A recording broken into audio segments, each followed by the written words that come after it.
안녕하세요. 저는 서울의 어딘가에 살고 있는 평범한 여자입니다. 저에게 취미라고 할 게 하나 있다면 톡톡 사연처럼 재미있는 유튜브를 틀어놓는 것 같네요. 저는 아주 어릴 적에 라디오를 듣는 걸 좋아하던 아이였습니다. 그때의 습관이 커서 고스란히 남았나 봐요. 그런가 하면 제 친정 아빠께서는 운동하시는 걸 좋아하시던 분이었죠.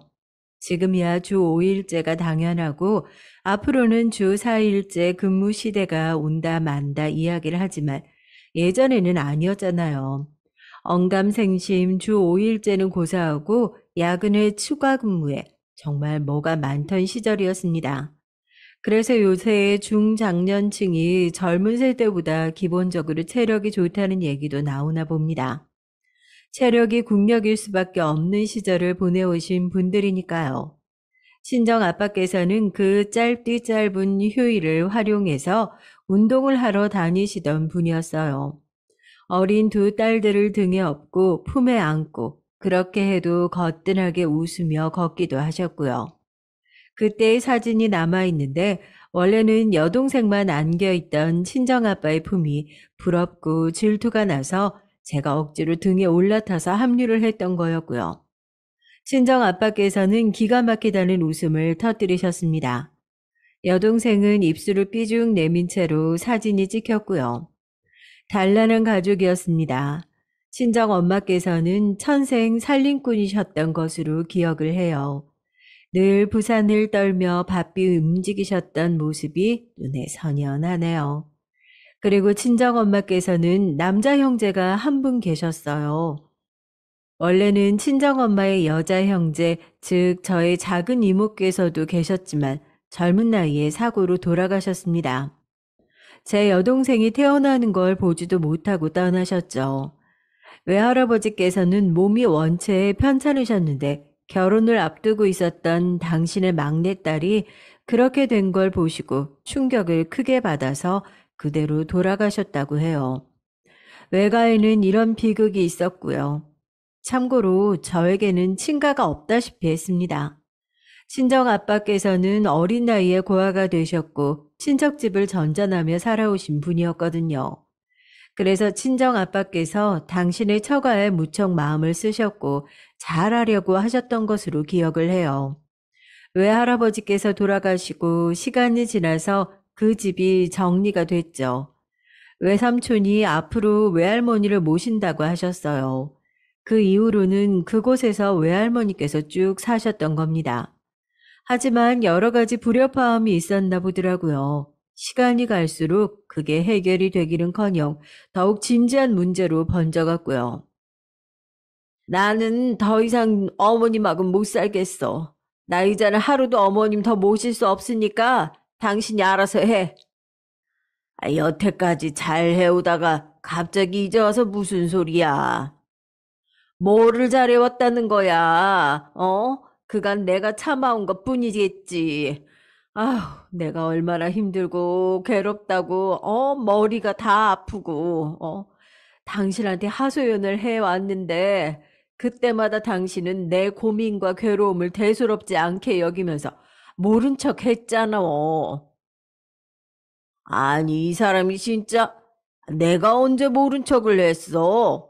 그런 게 아니라 어차피 우리 어머니를 모시고 사는데 당신이 자꾸 시시콜콜 불평불만을 해봤자 상황이 바뀌는 건 없잖아. 오히려 매번 상황을 귀찮게 꼬아버릴 뿐이지. 쓸데없는 짓이니까 내가 굳이 귀담아 들을 필요성을 못 느낀 것뿐이야. 모른 척 해온 건 아니니까 괜한 오해하지 마라, 당신. 허, 결국 그 소리가 그 소리잖아. 당신은 이런 상황에서도 나하고 말장난 할 기분이 들어? 그래. 지금도 당신은 내 말 진지하게 안 듣고 있는 거야. 그치? 어차피 이래봤자 나에게는 어머님을 계속 모시고 사는 선택지밖에 없다고 당신 그렇게 생각하는 거지? 아니 그럼 다른 선택지라도 있어? 그냥 사는 대로 계속 살면 될 걸 가지고 당신이란 사람은 왜 매번 이렇게 피곤하게 생각을 하고 사는 거야? 나는 당최 이해가 안 가. 이해가 안 가는 나하고는 더 이상 같이 안 살면 되겠네. 그냥 별 생각 없이 편하게 같이 살면 그만인 어머님하고 당신이 쭉 계속 같이 살아드리면 되겠어. 나만 빠지면 되잖아. 안 그래? 내가 진작에 눈치가 빠졌어야 했는데 내가 그동안 눈치가 없었네. 미안해. 이제라도 내가 빠져줄게. 아니, 꺼져줄게. 속 시원하게. 당신 지금 대체 무슨 소리를 하는 거야? 그럼 뭐, 지금 집이라도 나가겠다는 거야? 애들은 어쩌고? 그걸 왜 걱정해? 당신도 있고, 어머님도 계시는데, 애들이 왜 못 지내겠어? 지금보다 잘 지낼 수 있는 거지. 나는 더 이상은 이렇게 못 살겠으니까, 하여간 그런 줄로 알아. 나는 내일 당장 짐 싸서 나갈 거야. 요새 주영이 그 기집애가 머리 컸다고 얼마나 말 안 듣고 싸가지가 없이 개기는데 엄마라는 사람이 무책임하게 집을 나가? 말도 안 되는 소리 하지 마. 이혼이라도 당하고 싶어서 진짜 이러는 거야? 이혼? 당신 말 한 번 잘했다. 그게 바로 내가 원하는 거야. 이혼. 당신하고 법적으로 남남이 돼서 이 지긋지긋한 결혼 생활에 마침표 좀 찍어 보자고. 이런 단면만 보자면 쉽사리 믿어지지 않지만 본디 외숙모께서는 참한 며느리의 정석으로 여겨졌던 분이셨습니다. 조용조용하고 나긋나긋하고 불만을 표하는 법이 거의 없고 좋은 게 좋은 거라고 생각하며 지내시던 분이었기 때문에 외숙모께서 외삼촌과 결혼을 하셨던 당시는 주변에서 외할머니와 외할아버지를 향해 며느리를 얌전한 이로 잘 봤다며 부러운 소리를 내고는 했다고 해요. 그러셨던 분이 외숙모셨고 저도 착하고 다정하신 분으로만 생각을 하며 자랐기 때문에 외할머니 때문에 성격이 점점 그런 식으로 변하셨던 줄은 상상도 못했습니다. 친정 아버지께서도 자세히 모르셨다고 해요. 단지 친정 엄마께서는 외할머니께서 당신께 자꾸만 외숙모의 흉을 보시니까 얼추 알고 계셨던 것이고요. 외삼촌 댁은 저희 집에서 거리가 꽤 멀었습니다. 그래서 쉽사리 자주 왕래를 할 수는 없었어요. 당시에는 도로 사정이 지금보다 훨씬 안 좋았거든요. 이 모든 게 핑계일지 모르겠지만 여튼 저희 가족들은 이러저러한 이유로 외삼촌 댁에서 그런 첨예한 대립이 일어나고 있는 걸 모르고 있었어요. 외삼촌께서 이런 이야기를 저희 친정 부모님께 꺼내실 분도 아니었고요. 원래 이런 건 장남이 해야 할 일이야. 장남의 의무고 우리 어머니가 자식들 키우시느라 고생을 얼마나 하셨는데 무슨 일이 있어도 모시면서 효도하는 게 맞지. 그게 당연한 거지. 이걸 못한다고 하는 게 이상한 거야. 외숙모께서는 참고 참으신 모양입니다. 그랬다가 제대로 상처가 골마버렸고 터지게 된 것이죠. 외숙모께서는 외삼촌과 대판 싸우신 후 정말로 짐을 싸셨다네요. 그리고 그 짐을 발견하신 외할머니께서 역성을 내시자 그대로 그 짐을 들고 집을 나가버리셨대요. 완전히 난리가 난 거죠. 설마 외숙모께서 그렇게까지 하실 줄은 외삼촌도 예상 못하신 바였다고 합니다. 외할머니께서는 저희 친정 부모님께 연락을 하셨고 상황을 알리시면서 연신 한숨을 내쉬셨어요. 내가 죽어야지. 아유, 괜히 살아있어서 온갖 꼴을 다 보는구나. 나 때문에 우리 장남 호라비로 만들 수도 없는 노릇이고, 이제 다른 수가 있겠니? 그냥 내가 죽는 수밖에. 그렇게 상황이 심각한 줄은 몰랐어요. 엄마, 이상한 소리 하지 마셔. 알았죠? 우리가 모시러 갈 테니까 일단 가만히 거기 계셔요. 친정 엄마께서는 골치 아파하시면서도 단박에 외할머니를 모시고 와야 한다는 결단부터 내리셨습니다. 친정 아버지께는 무조건 동의하라고 하셨고요. 설마 그런 불편한 일들이 있을 줄은 몰랐네. 장모님께서 지금 무척 입장이 곤란하실 텐데, 이럴 때 도와드릴 수 있으면 좋지. 나같이 별 볼 일 없는 사람을 흔쾌히 사위로 맞아주시고 보듬어 주셨던 장모님, 그때 그 은혜 내가 어떻게 잊겠어. 친정 부모님께서 결정을 내리시고 날짜를 잡으신 뒤 저와 여동생에게 외할머니와 함께 살게 되었다는 이야기를 전해주셨어요. 잠깐 며칠일 수도 있고 혹은 길게 몇 년일 수도 있다고. 두 분은 솔직하게 말씀을 해 주셨습니다. 여동생은 새침하게 볼을 부풀리는 것이 다였지만 저는 싫은데 라고 괜히 몇 번이고 중얼거렸어요. 그러나 제 목소리를 친정 부모님께서는 분명 들으셨음에도 못 들은 척 하셨죠. 그 편이 낫다고 여기셨을 겁니다. 제가 외할머니를 싫어한 것은 아니었는데 같이 살게 되면 집에서 저만의 공간이 줄어들고 사라질 게 뻔했기 때문에 그 점이 싫은 거였어요. 제 반응이 퉁명스러웠던 게 마음에 걸리셨던 친정 부모님께서는 외할머니를 모시러 가는 길에 저에게 함께 가자는 강요를 하지 못하셨습니다. 따라가고 싶다고 떼를 썼던 여동생만 동행을 하게 됐죠. 그때 외삼촌께서는 어렵사리 외숙모의 행방을 찾으신 뒤였습니다. 오랜 고향 친구의 거처로 외숙모께서 가 계셨다고 하더라고요. 뭐? 아가씨가 이번 주말에 어머님을 모셔가기로 했다고? 그게 정말이야? 어머님이 거기 가서 쭉 사신다고 그러셨고? 그래, 장남인 내가 어머니를 끝까지 책임져 드려야 하는 게 맞는 건데. 당신이 더 이상은 못해 먹겠다고 난리를 치니까 별 수 있어? 동생네한테 신세 져야지. 어머니도 그러시겠대. 이제 속이 시원해? 만족해? 애들 보기에 부끄럽지도 않어. 당신 지금 당장 집으로 돌아와. 나라고 속이 시원하기만 한 줄 알아? 당신은 내 속도 모르고 정말 아이고 지난 세월 동안 내 속이 썩어 문드러진 건 왜 몰라 왜?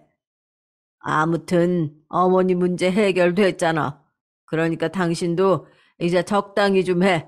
설마 어머니한테 인사도 안 드릴 건 아니지? 아유 정말 인사는 드려야지. 나도 그 정도는 아는 사람이야. 나 절대 도리 모르는 사람은 아닌데, 아유, 이렇게 살다 보니까 어쩔 수 없이 변한 거야. 알기나 해. 외숙모께서는 속상한 심정을 표출하시면서도 다시 짐을 챙기셨습니다. 그리고 미리 가 있는 건 민망하다고 하시면서 저희 친정 부모님과 여동생이 외삼촌 댁에 외할머니를 모시러 방문하는 그 당일에 귀가를 하셨죠. 외숙모께서는 이른 오전에 귀가를 하셨고 조금은 차분한 분위기 속에서 외할머니 외삼촌과 이런저런 대화를 나누셨다고 합니다. 그런데 어쨌거나 결론은 계속 함께 살기는 어렵다는 것이었죠. 그래서 변동 없이 친정아빠의 자동차가 움직였던 겁니다. 저는 그날 배웅에 나섰고 이웃집에 놀러가서 시간을 보냈어요. 태연하게도 인형 놀이를 하면서요. 제가 그러는 동안에 제 가족들이 어떻게 됐을 줄도 모르고요. 바보같이 그렇게 있었습니다. 교통사고가 크게 났고 사중추돌 사고는 두 자릿수의 사상자를 냈어요. 그 안에는 제 사랑하는 친정 부모님과 여동생이 포함되어 있었습니다. 나중에 전해 들은 것에 의하면 여동생이 바로 숨을 거뒀고 그 모습을 울며 바라보던 친정 엄마께서도 구급차가 도착한 직후에 조용히 눈을 감으셨다고 해요. 친정 아빠께서는 살아계셨습니다. 육안으로 보기에 가장 심각한 부상을 당한 상태셨으나 아직 살아계셨고 병원으로 이송되셨어요. 그 병원으로 외삼촌, 외숙모, 그리고 외할머니 세 분께서 눈물을 쏟으며 달려가셨습니다. 평소에 무척 건강하셨기 때문에 아직 버티고 계신 거라고. 건강하셨기 때문에 지금 버티고 계신 게 가능한 거라고 의사가 눈물을 글썽이면서 그렇게 말을 한 순간 세 분 다 병원 바닥에 주저앉으셨고요. 아이고, 우리 박서방이 딸내미를 기다리는구나. 혼자 두고 가기가 너무 미안해서 얼굴 보고 가려고. 그러려고 지금 기를 쓰고 버티고 있구나. 외할머니께서 가슴을 치며 그렇게 말씀하셨고, 친정아빠마저 가망이 없다는 사실을 아신 외삼촌과 외숙모 내외는 돌이킬 수 없을 만큼 절망하신 상태였어요.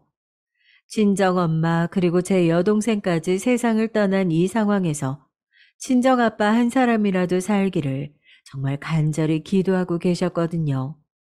그런데 그게 가망이 없다는 선고를 받자 눈앞이 노래지고 정신이 나갈 것 같으셨다고 합니다. 저는 어리둥절한 채로 병원에 도착했었죠. 그때가 자정을 넘긴 새벽이었어요. 이웃 아주머니 아저씨들의 손에 이끌려 병원에 왔더니 외할머니께서 거의 산송장 같으신 몰골이 되신 채로 저를 보시자마자 오열하시는 것에 저는 너무 무서워졌습니다. 저와 함께 병원에 오신 이웃분들이 전부 다 울고 계셨고 그분들은 상황을 다 아시고서 차마 저에게 자세히 말씀은 못하시고 그냥 저를 데려오셨음을 그제야 알았습니다. 외삼촌께서 조심스레 제 손을 잡고 말씀해 주셨어요. 아직 아빠는 볼 수 있어. 지금이면 아직은 아빠를 볼 수 있어. 유진아, 아빠 보고 싶지? 아빠 보러 갈래? 네, 외삼촌. 저희 아빠 어디 계세요?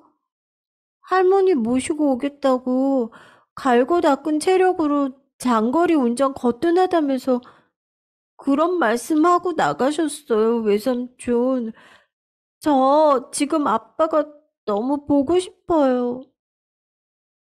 제가 울면서 대답하자 외삼촌께서는 버티시던 게 무너져 내렸는지 그대로 제 앞에서 무릎을 꿇으시며 바닥에 이마까지 대고 엉엉 울기 시작하셨습니다. 외할머니께서는 거의 혼절 직전이셔서 다른 어른께서 살피고 계셨고 저의 손을 잡아 이끈 사람은 결국에 외숙모셨어요. 붉어진 눈가에 힘을 주고 외숙모께서는 앞장서 걸으셨습니다. 그렇게 저는 친정아빠의 마지막 모습을 눈에 담을 수 있었어요. 정말 간발의 차였습니다. 만약에 제가 단 5분만 더 늦었어도 살아계실 친정아빠를 영영 보지 못할 뻔 했었거든요. 엉망이 된 모습으로 친정아빠께서는 누워 계셨고 제가 너무 큰 충격을 받아서 그곳을 뛰쳐나가서 울고 싶은 충동이 밀려왔습니다. 어린 마음에 이 현실을 부정하고 싶었던 거예요. 그런 저를 외숙모께서 잡아주셨습니다. 제 어깨를 잡으시고 분명하게 말씀해 주셨죠. 유진아, 아빠한테 인사드려야지. 이 다음에 평생 두고두고 후회할 일은 하지 말았으면 한다. 그런 후회 아는 것은 이 외숙모로도 좋게. 우리 유진이는 그런 후회를 남기지 말았으면 좋겠어. 무섭고 당황스럽더라도 아빠한테 지금 인사드려. 지금 바로. 알았지? 저는 눈물을 훔치며 고개를 끄덕였고 친정아빠께 가까이 다가갔습니다. 거기까지 가자 저도 모르게 너무 슬프고 애틋한 마음이 들어서 손을 뻗어 친정아빠의 얼굴 한쪽을 어루만졌어요. 얼굴도 성치 못해서 대체 어디를 만져야 하는지 잠시 고민이 됐었죠. 그러자 놀라운 일이 벌어졌습니다. 몇 초 뒤 친정아빠께서 스르르 눈을 뜨신 겁니다. 놀란 외숙모께서 숨이 멎을 것 같은 소리를 내셨고요. 저는 친정아빠와 시선을 맞췄습니다. 친정아빠께서는 저를 바라보시며 눈을 깜빡이셨어요. 2번이었죠. 그리고 다음번에 눈이 감겼을 때는 그 눈이 다시 저를 바라보지 못했습니다.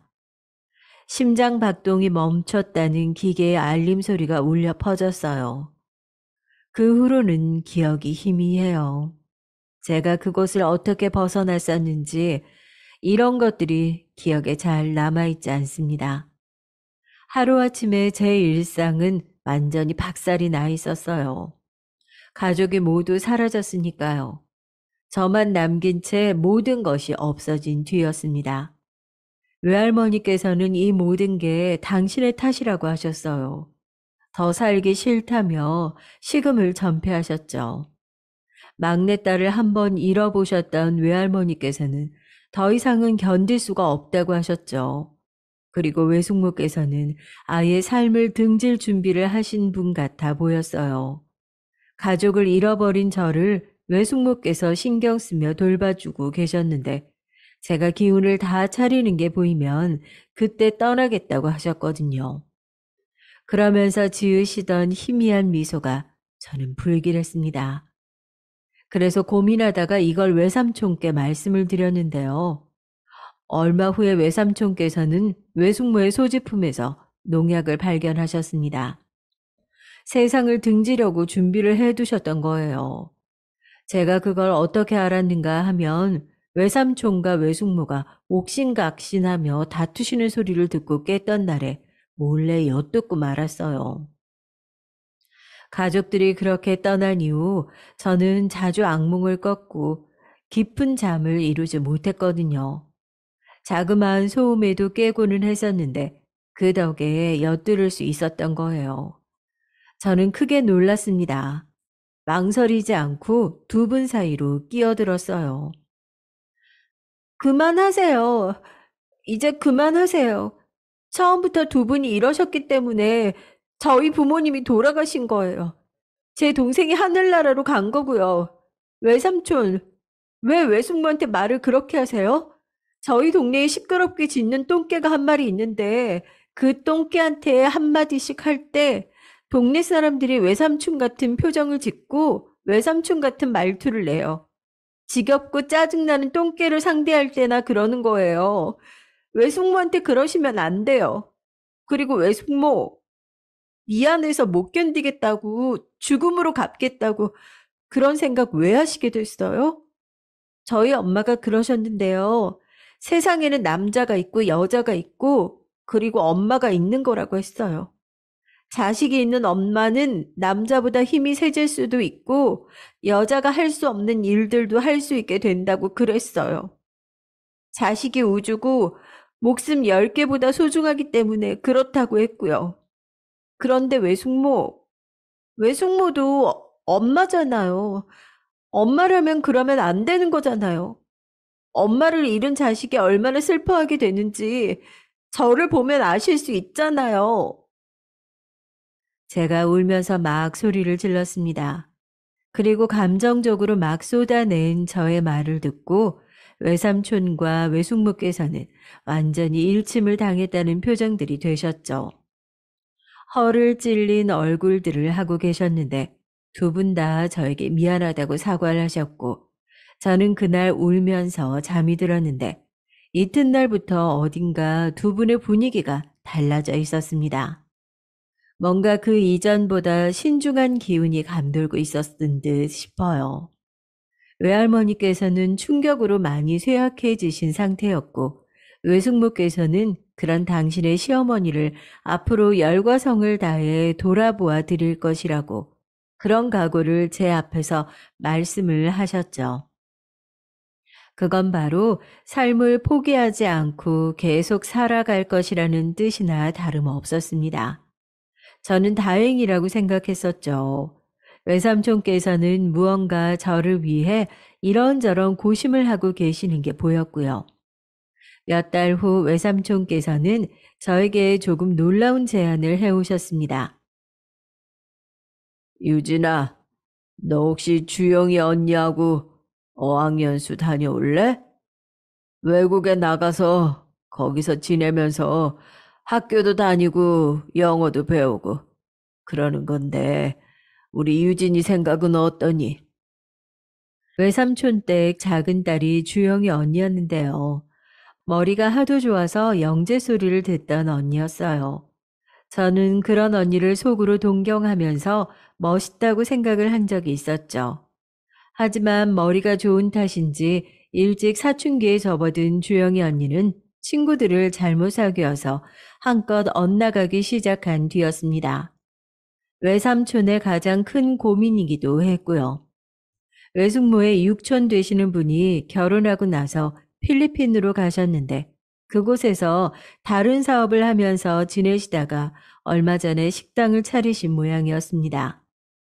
저희 집안에 일어난 비극적인 사고를 접하시고 그분도 마음이 무척 아파하셨는데 혹시 가족을 다 잃고 혼자가 된 저를 보내온다면 정성껏 맡아 돌보겠다고 먼저 의견을 주셨다고 하더라고요. 그런데 어린 제가 혼자 덜컥할 용기를 낼 수 있을 리가요. 그래서 외삼촌께서는 저에게 말도 못 꺼내보고 계셨다가 주영이 언니를 함께 보내면 괜찮을 것이라 생각을 하신 뒤에 알려주셨던 겁니다. 저는 난데없는 외국행이 부담스러웠지만 비행기를 타고 어디를 가는 건 정말 멋진 일이라고 생각을 해왔기에 단번에 흔들렸어요. 게다가 세상을 떠난 제 가족들이 자꾸만 생각나는 이곳에 계속 머무르는 것이 심적으로 괴롭기도 했거든요. 차라리 모르는 곳으로 떠나서 지내다 보면 회복이 잘 되지 않을까 싶어졌습니다. 주영이 언니가 가겠다고 하면 따라가겠다고 했죠. 주영이 언니도 내심 장래에 대한 고민이 있기는 했던 것인지 외국에 나가서 영어 공부를 하는 쪽을 택했어요. 그렇게 저는 우리나라를 떠나게 됐습니다. 출국 전날 외삼촌께서 저에게 따로 미안하다고 재차 사과를 하셨어요. 미안하다, 유진아. 너에게 정말 미안한 마음뿐이야. 정말 미안해. 외삼촌이 너무 못나서 다 이렇게 돼버렸다. 솔직히 원망이 없었던 건 거짓말입니다. 외삼촌 때문에 다 이렇게 된 거라고 저도 몇 번이고 생각을 한 적이 있었어요. 그러나 제 가족들이 외삼촌에게도 가족이 이었음을 저는 잊지 않으려고 애를 썼습니다. 그럼으로써 외삼촌께 모난 발언들을 하지 않을 수 있었죠. 눈물만 조용히 훔친 채로 저는 마지막 밤을 보냈었죠. 필리핀에서는 완전히 새로운 날들이 펼쳐졌습니다. 마치 그 이전까지의 제 인생이 전생처럼 느껴졌어요. 아픔과 충격을 희석시키기에 안성맞춤인 곳이었고 에메랄드 빛깔의 바다가 거세게 물결칠수록 저는 성장해 나갔습니다. 저는 그곳에서 공부를 하며 지낸 뒤 성인이 되어서야 귀국을 했어요. 우리나라의 대학을 졸업했죠. 필리핀에서는 개운한 기분으로 그저 해맑게 지냈었는데요. 희한하게도 딱 귀국을 하자마자 세상을 떠난 저희 가족들이 떠오르면서 제 내면 깊숙이 감추어 두었던 슬픔이 고개를 들더라고요. 이런 티를 내지는 않았어요. 저와 함께 지내온 주영이 언니가 이런 저를 알면 난감해할 것 같았고 오랜만에 저를 보신 외할머니의 촉촉한 눈가를 보면서 저마저 슬프다고 외칠 수는 없었거든요. 외할머니께서는 그 당시 금방이라도 돌아가실 것처럼 보였지만 외삼촌과 외숙모의 엄청난 노력과 정성으로 인해 기력을 다시 되찾으셨습니다. 성인이 된 제가 다시 배웠을 때는 그저 노안으로 인해 약하실 뿐이었죠. 저는 예전에 떠난 제 가족들 때문에 아직도 제가 슬퍼하는 것을 들키고 싶지 않아서 더 씩씩한 척을 했고 일부러 혼자 자취를 하며 그렇게 혼자 사는 생활을 이어나갔습니다. 취업도 일부러 외삼촌의 힘을 전혀 빌리지 않고 스스로의 힘으로 저만의 앞길을 개척해 나갔죠. 그런 제가 도움을 받은 적이 있다면 바로 결혼하던 순간이었을 겁니다. 외삼촌과 외숙모께서 그날은 저의 부모님이셨으니까요. 저는 사실 결혼 생각이 별로 없던 사람이었어요. 제가 결혼을 해서 자식을 낳는다고 해도 돌아가신 저희 친정 부모님의 발끝도 못 따라갈 게 뻔했거든요. 하지만 남편이 결혼하자고 말을 꺼냈을 때 이상하게 마음이 움직였어요. 그건 아마도 남편이 다른 사람들과 다른 부분을 지니고 있었기 때문일 거예요. 남편은 가족 안에서 상처를 안고 있는 사람이었거든요.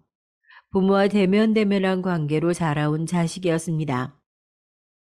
내가 친할아버지를 닮게 태어난 것부터 죄였던 것 같아. 남편이 씁쓸하게 말을 하면서 사진을 보여줬었는데 정말 닮기는 했더라고요. 그런데 시아버지께서 당신의 부친과 사이가 미치도록 안 좋은 분이셨대요. 시할아버지께서 엄하고 꽉 막히신 분이라 시어머니께서도 시집을 오신 이후에 애를 먹으셨다네요. 두 분 다 시할아버지라면 치가 떨려 하셨어요. 재산 문제도 있었고요. 그런데 남편이 시할아버지를 쏙 빼닮은 거죠. 시부모님께서 그렇기 때문에 처음부터 본인에게 애정을 못 준 것 같다고 남편은 그렇게 생각했습니다. 그런데다가 시동생들이 쌍둥이거든요. 두 사람은 애교도 많고 외모도 시부모님만을 고루 닮았습니다. 시동생들은 서울 소재의 꽤 좋은 대학을 나와서 중견기업들에 나란히 다니고 있었고, 남편은 경기도 끝에 있는 4년제 대학을 나왔고 흔한 중소기업에 다니고 있었어요. 평생을 본인의 동생들과 비교당하고 차별을 당하고 장님이 변변치 않다는 소리만 들어왔다고 그랬습니다. 나도 열심히 해보려고 했는데 너처럼 안 된 걸 어떡하냐. 팔자라는 게 있는 모양이야. 나는 그냥 내 동생들보다 못할 그런 팔자인 거지. 수도 없이 노력을 해왔으나 그럼에도 바뀌는 게 없다고 해요. 동생들을 제치고 부모의 사랑과 인정을 1등으로 받는 자식이 될 수는 없었죠. 허탈함의 연속이었다고 합니다. 저는 그런 남편이 너무 짠했어요. 제 의사와 전혀 상관없이 저는 제 부모 형제를 한꺼번에 잃었는데 자기 뜻대로 가정사가 흘러가지 않았다는 점에서 왠지 모르게 남편과 동질감도 느껴졌고요. 남편이 저에게 결혼을 청했을 때 저는 무의식 중에 이 남자를 내가 옆에서 평생 보듬어주고 싶다고 생각을 해버렸습니다. 그래서 수락을 했던 거예요. 일종의 모성애였던 것 같기도 하네요. 시부모님께서는 저희 부부의 결혼에 큰 관심도 없으셨어요. 그래서 결혼은 아주 조용히 이루어졌습니다. 조용히 진행된 결혼만큼이나 제가 별 탈 없이 잘 살기를 외삼촌과 외숙모께서는 진심으로 기도해 주셨죠. 외할머니께서는 저희 친정 부모님의 결혼식 사진을 그때 몇 번이고 꺼내보고 어루만지셨어요.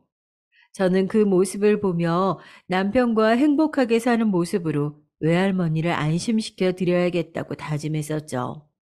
저는 영어학원에서 강사로 일하고 있었고요. 굉장히 인기가 많던 곳이라 수강생들이 앞다퉈 가면서 수업을 들으러 왔습니다. 저는 그곳에서 안정적으로 자리를 잡은 뒤였고 적성에도 맞아서 그럭저럭 일을 잘 다녔는데요. 남편은 그렇지 못했습니다. 지난번부터 나를 째려보는 그 눈빛이 거슬리더니 이제는 아예 대놓고 나를 배척하더라. 상사가 그래도 되는 거야? 개인적인 감정 때문에 공과 사 구분도 못하고 사람을 이렇게 괴롭혀도 되는 거냐고. 결혼 전부터 회사 일로 고민이 좀 있었는데 결혼하고 나서 몇 달이 지났을 무렵부터 그게 큰 일로 점점 번져가고 있었어요. 나는 왜 일을 하나도 제대로 못 해낼까? 다 내가 문제라서 결국 이렇게 된 거겠지. 다들 멀쩡히 잘만 일하고 다니고 돈 벌면서 그렇게 사는데 지금 나만 이러는 거겠지? 원체 자존감이 낮은 사람인 건 알고 있었는데 이제는 자신감마저 완전히 꺾인 모양이었습니다. 옆에서 지켜보는데 남편이 걱정되더라고요. 자괴감에 빠져서 머리를 감싸주는 남편을 살살 달래서 저는 그간의 모든 일을 자세히 다시 들어보게 됐고 남편이 그 일을 그만두는 수밖에 없겠다고 결론을 내렸습니다. 외할머니를 뵈러 갔을 때 제 얼굴에서 고심이 묻어났던 것인지 혹시 무슨 일 있냐고 외숙모께서 단번에 물어오셨어요. 제 일에는 항상 예민하셨으니까요. 저는 이게 뭐 숨길 일인가 싶어서 남편의 이야기를 털어놓았죠. 그때는 설마 일이 그렇게 진행될 줄은 모르고 그랬습니다. 그랬는데 바로 이틀 뒤 외삼촌이 연락을 하셨어요. 젊고 앞날 창창한데 뭘 망설이고 있어? 당장 이직하라고 그래. 제 생각도 그래요. 안 그래도 어젯밤에 퇴사하고 이직을 하는 쪽으로 대화를 마친 상태예요. 그 못하러 우리 회사에도 서류를 넣어보든지. 마침 지금이 채용 기간이니까. 네? 설마 외삼촌께서 편히 봐주시는 건 아니죠? 마음 같아선 유진이 너 임원으로 딱 올려버리고 싶은 게 이 외삼촌 마음이야, 이 녀석아. 세상에나, 외삼촌, 그런 말씀 마세요. 저는 즐겁을 했지만 머릿속으로는 남편을 위한 길이 될 거라는 계산을 하고 있었습니다. 왜냐하면 남편은 집안에서 억울하고 치사하게 차별 대우를 받으며 자란 사람이었는데 성공적인 이직을 이뤄낸다면 드디어 그 어깨에 힘이 들어갈 건수가 생기는 거잖아요. 저희 부부는 조용히 결혼을 한 딱 그것만큼 신혼집도 아담한 곳에서 시작을 했고요. 굳이 저희 집안이 뭘 어떻게 하고 사는지 공개를 하지 않았습니다. 제가 그러길 원했어요. 마침 시댁 측에서 관심도 안 가져줬고요. 제 직업, 제가 하는 일에 나름의 자부심도 있었기 때문에 혼자 개척해 나가는 것이 보람 깊었지만 외삼촌의 제안은 흘려들을 종류가 못 되었습니다. 저는 남편에게 이왕이면 이런 기업들에 지원을 해보는 건 어떠냐고 설득을 해봤어요. 된다면야 좋겠지만 될 확률이 너무 희박하잖아. 그래도 당신 말만 따라 밑자의 본전이니까 지원하는 김에 서류는 넣어보지 뭐. 남편은 시큰둥하게 기대 없이 지원을 했다가 얼마 후에 깜짝 놀랐죠. 서류 합격 연락이 왔기 때문입니다. 남편은 청심환을 먹고서 면접을 보러 갔고 최종 합격을 해냈어요. 기본 깜냥이 안 되었다면 어쨌든 입사를 해서 일을 하지는 못했을 것이기에 저는 남편이 자랑스러웠습니다. 자리가 사람을 만들더군요. 자기 동생들보다 좋은 기업으로 이직을 해낸 남편은 점차 표정부터 달라졌어요. 새로운 업무도 제법 적응을 잘 해서 무던한 회사 생활을 이어나갔고요. 그런 남편의 성공 가도를 본 시댁 식구들이 전부 다 얼빠진 표정들이 되어서 저도 통쾌했었습니다. 이보다 더 무탈한 결혼 생활이 또 있을까 싶었어요. 아무런 문제도 없는 것 같았죠. 그런데 언제부턴가 제 눈에 남편의 이런 면모가 들어오더라고요. 나는 가끔 당신이 나보다 훨씬 더 잘난 것 같다는 생각이 들어. 그래? 왜 그런 생각을 했어? 영어학원 강사보다는 당신이 더 폼나지. 아니, 그건 그런데 학원에서도 당신이 실세잖아. 듣자하니 그렇던데 어딜 가나 목소리를 낼 줄 알고 당신의 그런 게 난 참 부러워. 처음에는 몰랐는데요. 이런 게 바로 남편의 자격지심이더라고요. 피해의식도 같이 들어있었어요. 못난 자식 취급만 받으며 살아와서 그런지 남편은 곧잘 모난 마음을 품었습니다. 같은 걸 봐도 저는 있는 그대로 받아들이는 반면 남편은 그걸 한번 꼬아서 받아들이고는 했죠. 저는 남편이 그럴 때마다 점점 어떻게 해야 할지 몰라졌죠. 근데 내가 잘난 걸 어쩌겠어? 당신이 나를 그렇게 더 잘난 사람으로 생각을 한다면 앞으로도 그렇게 생각을 해. 그리고 나를 목표로 삼고 당신이 더 노력을 하면 되겠네. 그치? 남편이 걸핏하면 저를 향해 당신이 더 잘난 것 같다고 말을 해대니까 아주 끝이 없을 것 같아서 제가 어느 날 저렇게 대답을 해주었어요. 그랬더니 남편의 표정이 굉장히 미묘했습니다. 되게 못마땅한 생명체를 바라보는 표정이었죠. 어렸을 때 살았던 동네의 말썽쟁이 똥개를 바라보던 어른들의 표정이 저것과 비슷했다는 것을 떠올려냈을 때는 이미 늦은 뒤였습니다. 나 이제 더 이상 당신을 사랑하지 않아. 이미 찬밥보다 더 차갑게 식었어. 우리 여기까지만 했으면 좋겠다. 다른 것보다 저에게 식었다는 그 말이 비수처럼 제 가슴에 꽂히더군요. 저는 바보같이 첫째는 딸이 좋을지 아들이 좋을지 그런 거나 생각하고 있었어요. 피곤하다면서 저를 슬쩍 밀어내는 남편의 태도가 몇 달씩이나 된 걸 알고 있으면서도 바보같이 아니랬습니다. 혹시 다른 여자가 생긴 거야? 어떻게 그런 추잡한 의심을 해? 날 뭘로 보고. 당신은 결국 나를 우습게 여긴 거였구나. 그러니까 그런 의심으로 이런 순간에도 나를 깎아내리는 거겠지. 무슨 소리야. 지금 당신이 나에게 상처 주고 있는 상황인데 왜 나한테 화살을 돌려? 참, 그냥 됐다. 나는 전적으로 당신에게 지친 것뿐이고 사랑을 더 이상 못 느끼는 것뿐이야. 그러니까 여기까지 했으면 해. 지쳐? 왜? 내가 당신을 뭘 그렇게 지치게 만들었는데 어디 말해봐.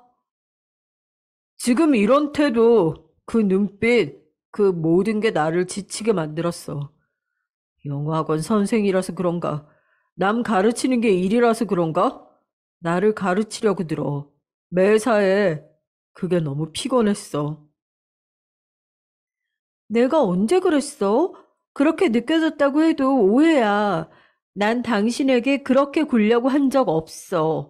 당신을 나보다 아래로 얕잡아 본 적이 없기 때문에 스스로 떳떳하고 당당해. 이젠 난 다 상관없어. 내가 원하는 건 당신과의 결혼 생활을 정리하는 것뿐이니까. 이혼만 해준다면 나는 내 전 재산 당신에게 다 넘길 수 있어. 진심이야. 사랑이 어떻게 변하냐고 묻던 어느 영화의 명대사가 떠오르더군요.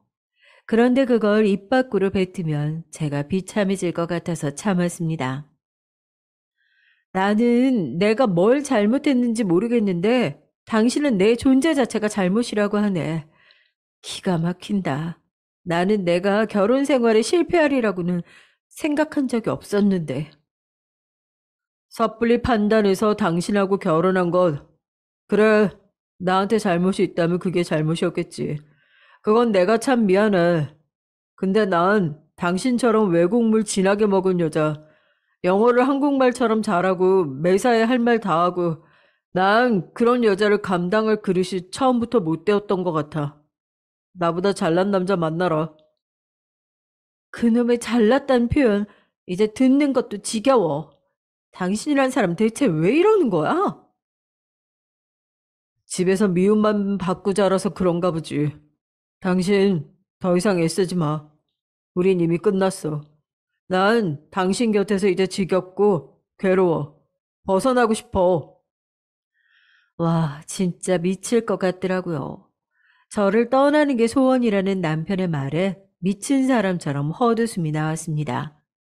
울음이 섞인 웃음을 실컷 뱉은 후에 제가 딱 하나를 마지막으로 물어봤었죠. 이거 한 가지만 확실하게 대답해. 절대 추호의 거짓말도 없어야 돼. 진실만 말하면 내가 당신 소원대로 그래, 당신하고 이혼해 줄게. 정말이야? 무조건 진실하게 말할게. 조용히 이혼만 할 수 있다면 난 뭐든지 해. 끝까지 나를 비참하게 만드네. 당신 다른 여자 있는 거 정말 아니야? 내 눈 보고 대답해. 진짜 아니냐고. 절대 아니야. 맹세. 하늘에 대고 맹세할 수 있어. 다른 여자가 있어서 이러는 건 아니야. 그냥 이혼을 하고 싶을 뿐이야. 남편의 간절한 눈빛이 저를 초라하게 만들었어요. 저는 사고로 생을 마감한 제 가족들이 떠오를 때마다 인생을 낭비해서는 안 된다고 생각을 하고 했죠. 오늘을 살고 내일을 기약하는 건 엄청난 특권이었으니까요. 남편의 인생이 저로 인해 낭비되지 않기를 바랐고, 저 또한 저를 사랑하지 않는다는 남자의 옆에서 제 인생을 낭비하고 싶지 않았기에 이혼을 했습니다. 서로 사람 대 사람으로는 좋지만 부부관계로는 아니었던 것 같다고, 그런 건조하고도 깔끔한 이유를 주변에는 댔죠. 딱히 거짓도 아니었고요. 저는 무덤덤하게 굴면서 아무도 저를 걱정하지 못하도록 했습니다.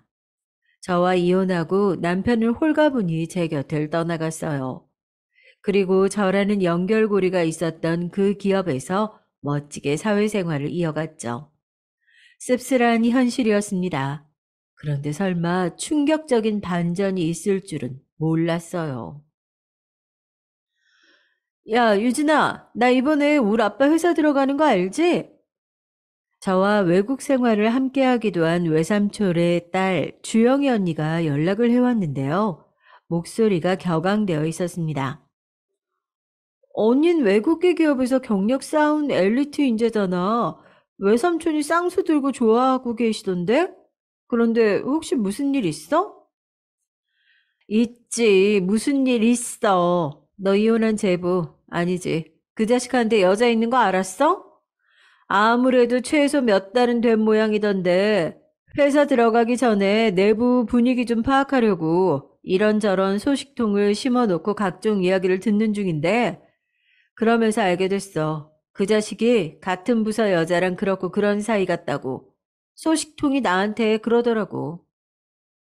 심장이 쿵 내려앉았습니다. 당장 그 여자가 어떤 여자인지 정보를 받아들었습니다. 저보다 3살 어린 여자였죠. 그리고 인상부터가 청순하다 못해서 유약해 보였어요. 예쁜 외모는 아니었지만 몸매가 좋은 편이었고요. 눈웃음을 살살 치는 얼굴이었습니다.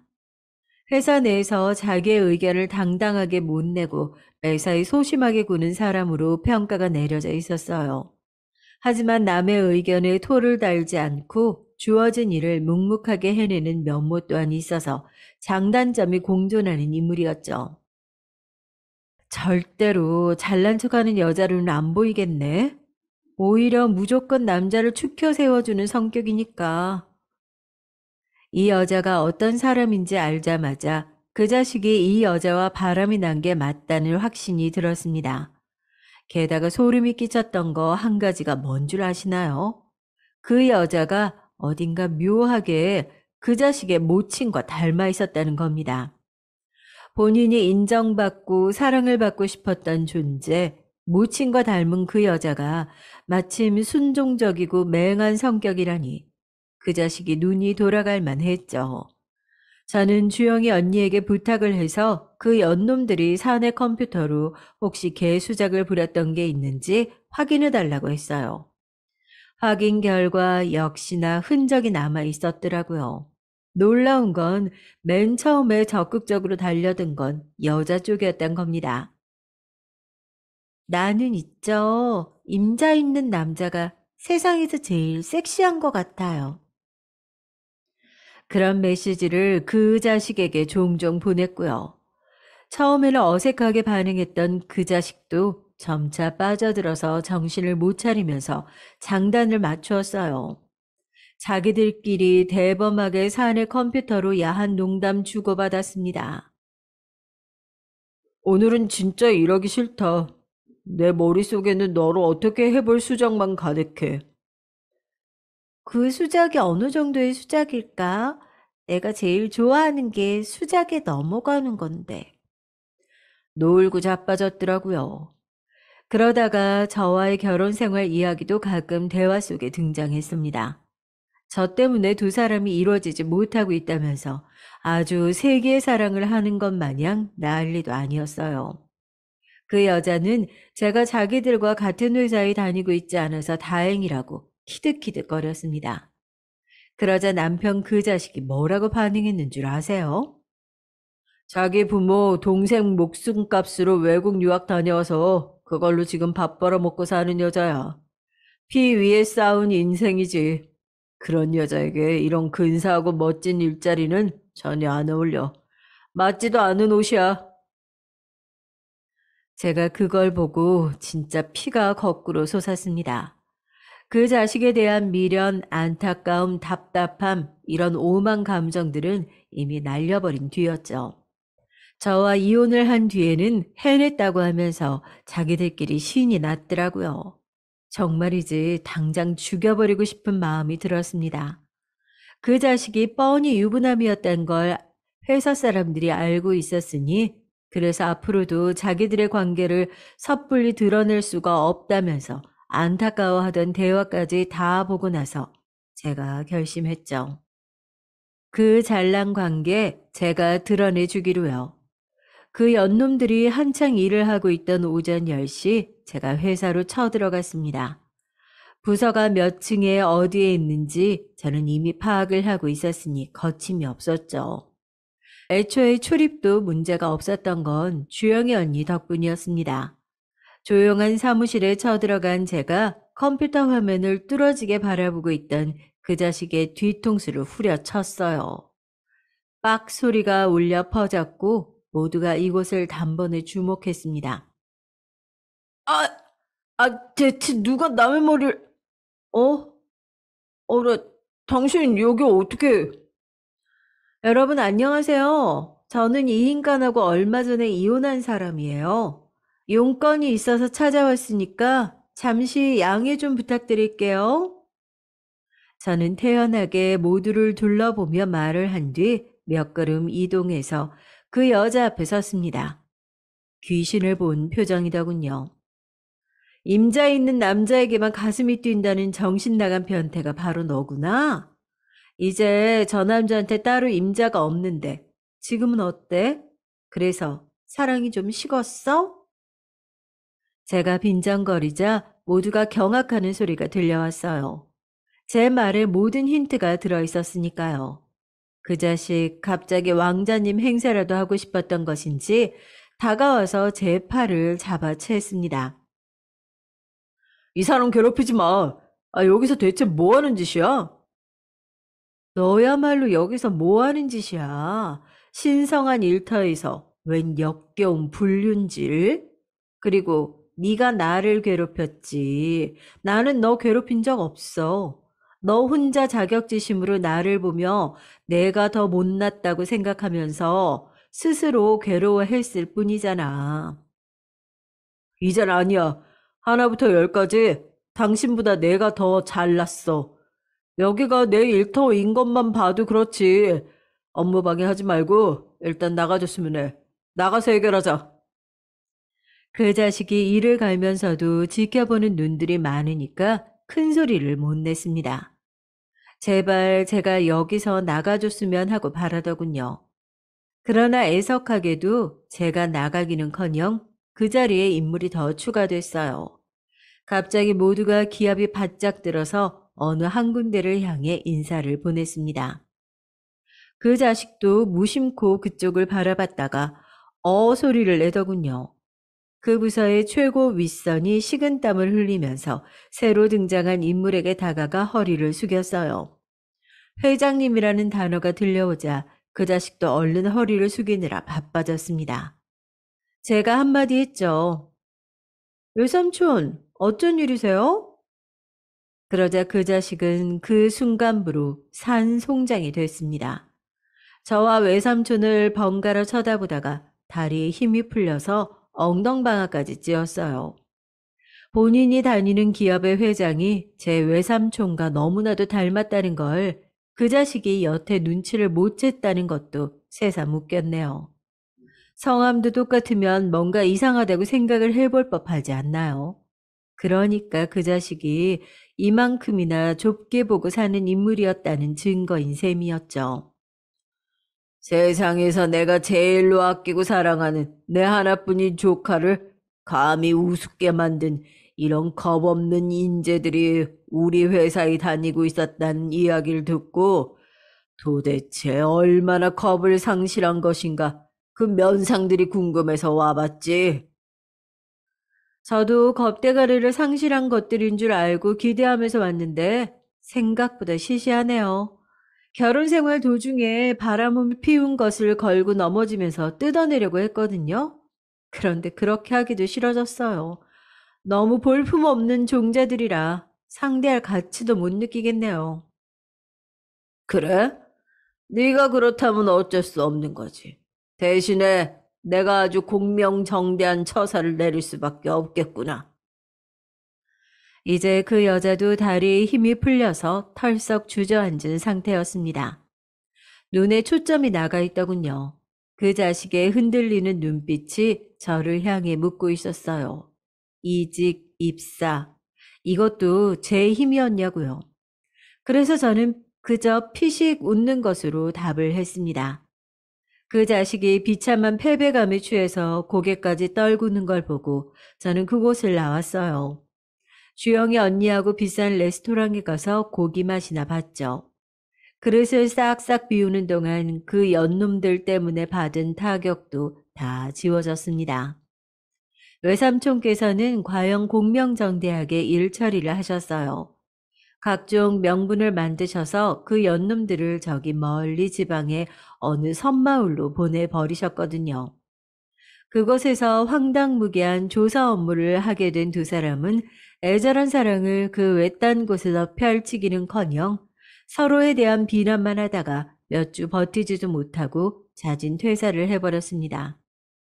힘들게 들어왔던 좋은 직장을 끝내 잃었다는 게 너무 슬펐던 것인지 그 여자가 통곡을 했다는 목격담이 있었네요. 그 자식은 다사다난한 시기를 보내는 때에 다시 한번 가족들이 본인에게 등을 돌리고 있다는 사실을 깨닫고 새삼 절망했습니다. 그 자식을 향해서 그 가족들이 그럼 그렇지라며 혀를 끌끌 찼다고 하더라고요. 인과응보였으니 별로 동정심은 안 들었네요. 주영이 언니가 몇 번이고 같이 일을 하자고 권하는 바람에 결국은 제가 못 이긴 척 입사를 해버렸는데요. 생각 외로 적성에 맞는 업무를 찾아서 꽤 오래 일을 다녔답니다. 지금은 그 회사를 나와서 다른 일상을 보내고 있는 중이죠. 확실히 말씀드릴 수 있는 건 제가 행복하게 지내고 있다는 거예요. 하늘에 있는 제 가족들에게 부끄럽지 않을 정도는 되죠. 이쯤에서 여러분은 제가 그래서 지금 재혼을 했을 것 같나요? 아니면 계속 혼자 지냈을 것 같나요? 댓글에 생각을 밝혀주시면 제가 그걸 보면서 정답 비율을 재미있게 계산해 볼게요. 여러분의 일상도 행복으로 가득 차기를 바랍니다.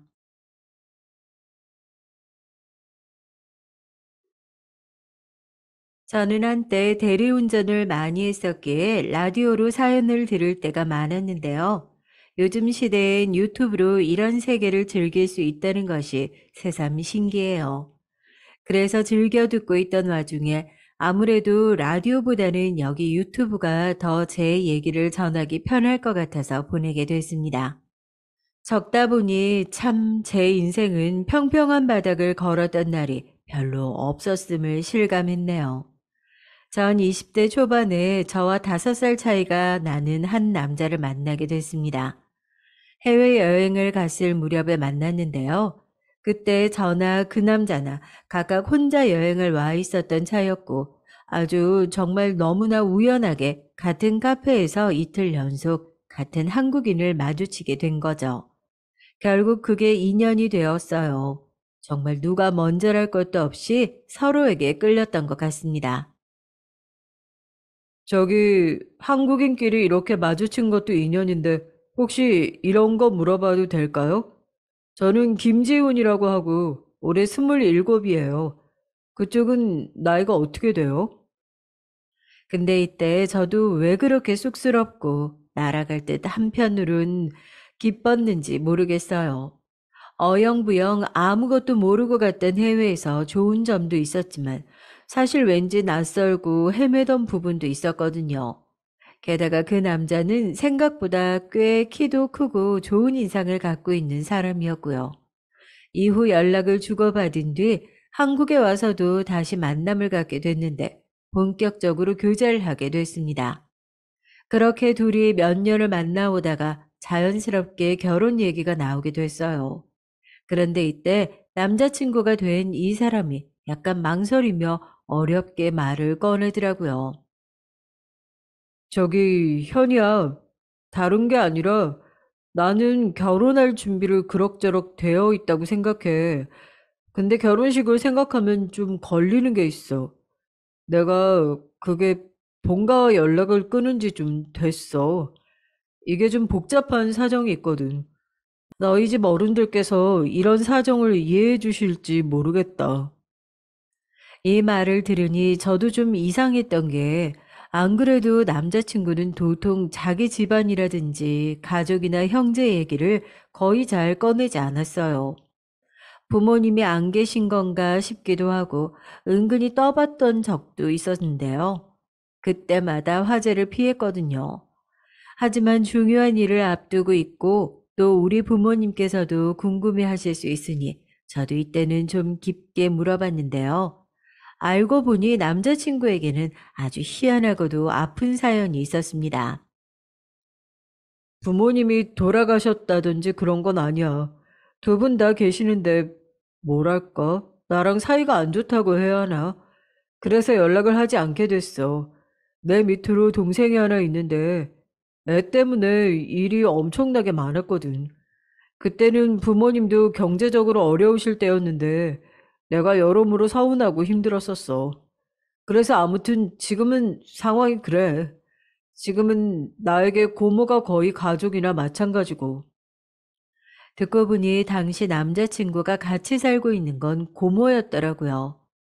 그나마 조금은 말이 통하고 교육자이시기도 하고, 그래서 홀로 나와 있던 조카가 안쓰럽다 보니 경제적으로 조금씩 지원을 해 주셨나 봐요.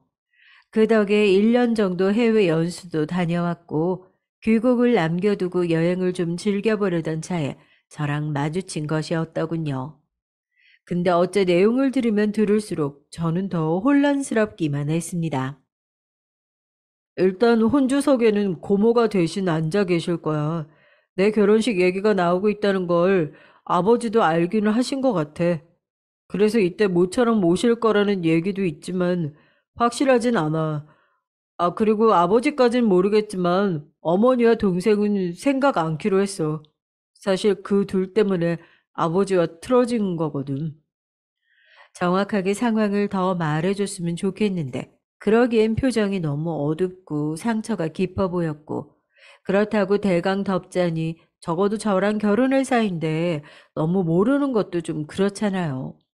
이런 걸 눈치챘는지 그제야 입을 열더라고요. 그게 동생이 어릴 때 되게 아팠었어. 아무래도 둘 중 하나가 아프니까 부모님은 그 관심이 아픈 자식한테 쏠릴 수밖에 없잖아. 나도 엄청 걱정했었거든. 근데 어머니는 잘할수록 내 동생에게 너무 병적으로 집착을 하시더라고. 애도 점점 버릇이 나빠지면서 날 아주 우습게 보고 치료 결과가 좋아진 이후에도 성격은 변하지 않더라고. 아무튼 그런 관계로 사이가 점점 악화하게 된 거야. 아버지는 그 누구의 편도 아니시긴 했지만 말이야. 이런 상황을 듣다 보니 아무튼 저도 자세히 더 들어가지 않고 멈추게 됐습니다. 저 역시 한부모 가정이다 보니 저희 엄마는 이런 상황을 크게 신경 쓰진 않으셨고요. 그렇게 결혼식을 올린 뒤 둘이 살게 됐어요. 예식 때 아버님 얼굴을 처음으로 배웠는데 이때 인상이 좀 강렬하긴 했습니다. 참 수더분한 얼굴을 하신 분이었는데 이미 얼굴에도 많은 감정들이 실려 있더라고요. 저에게도 아주 어렵사리 말을 꺼내셨고요. 내가 며느리를 결혼식장에서 보게 되다니 참 여러모로 머쓱하고 할 말이 없네. 그래도 며느리를 봤으니 가끔이라도 연락을 해줬으면 좋겠는데 핸드폰 번호 좀 가르쳐 줄 수 있나? 이렇게 말씀하시면서도 무척 낯을 가리시더라고요. 이때 반응을 보니 그래도 본인 아들에 대한 짠함을 느끼고 계시는 것 같아서 저도 참 안타까웠습니다. 이후로는 저도 가끔 연락을 드렸고 남편도 그런 상황을 알고 있긴 했지만 특별히 뭐라 하진 않더라고요. 그러던 사이 신혼 6개월 무렵에 임신했다는 사실을 알게 되었고 우리는 정말 너무 신이 났었습니다. 경제적으로 썩 좋은 환경은 아니었지만 그래도 작은 빌라를 얻었고 우리끼리 알콩달콩 잘 꾸며놓고 살고 있었어요. 남편은 중소기업을 다니고 있었는데 급여가 아주 나쁜 편은 아니었기에 우리의 삶은 그런대로 만족스러웠고요. 이때 아버님께 임신 사실을 알려드렸고 정말 너무 좋아하셨답니다. 이후 시간이 지나 출산을 했고 100일이 지나서 제가 아이를 데리고 시댁을 방문했어요. 남편은 자기도 자식을 낳아보니 감회가 달랐던지 이때 못 이기는 척 하게 됐지요. 그런데 이때 처음으로 시댁 방문을 하고 나서야 저는 남편의 기분을 좀 알겠더라고요. 이때 처음으로 도련님과 어머님을 마주하게 됐는데요. 어머니는 저와 남편을 보고 별로 아무런 반응이 없었습니다. 근데 도련님 성격이 되게 별나더라고요. 이때 저는 정말 괜히 왔다 싶었고 아버님도 당황하셔서 도련님을 야단치셨습니다. 형, 진짜 오랜만이다. 무슨 바람이 불어서? 아, 맞다. 애기 나왔다며? 대단하네. 대학 가고서 집이랑 연뚝 끊더니 아주 끄는 게 아니었어. 그리고 뭐지? 아, 형수님. 형수님이라고 불러야 하나요? 안녕하세요. 저희 형 잘 부탁해요. 우리 형 되게 소심한 사람이거든요. 나이도 저랑 동갑이라던데. 그래도 그렇지 자기 형이랑 한두 살 차이 나는 것도 아니면서 말투가 좀 별로더라고요. 그런데 뒤이어서 하는 얘기는 정말 속으로 자기 형을 얼마나 우습게 아는지 느껴져서 제가 다 기분이 나빴습니다. 형, 근데 왜 온 거야? 혹시 나이 들어서 아버지한테 얼마 안 되는 유산이라도 받겠다고 들어온 거 아니야? 고모랑 붙어 살더니 왜 고모가 돈이 없대? 이렇게 계속 빈정거리더니 결국 아버님이 화를 벌컥 내버리셨어요. 영훈이 너 형한테 그렇게 무슨 말버릇이야? 네 말 맞다나 네가 지금 형이랑 마주한 게 대체 얼마만이냐? 네 형수랑 조카 있는 앞에서 말을 꼭 그렇게 해야겠어?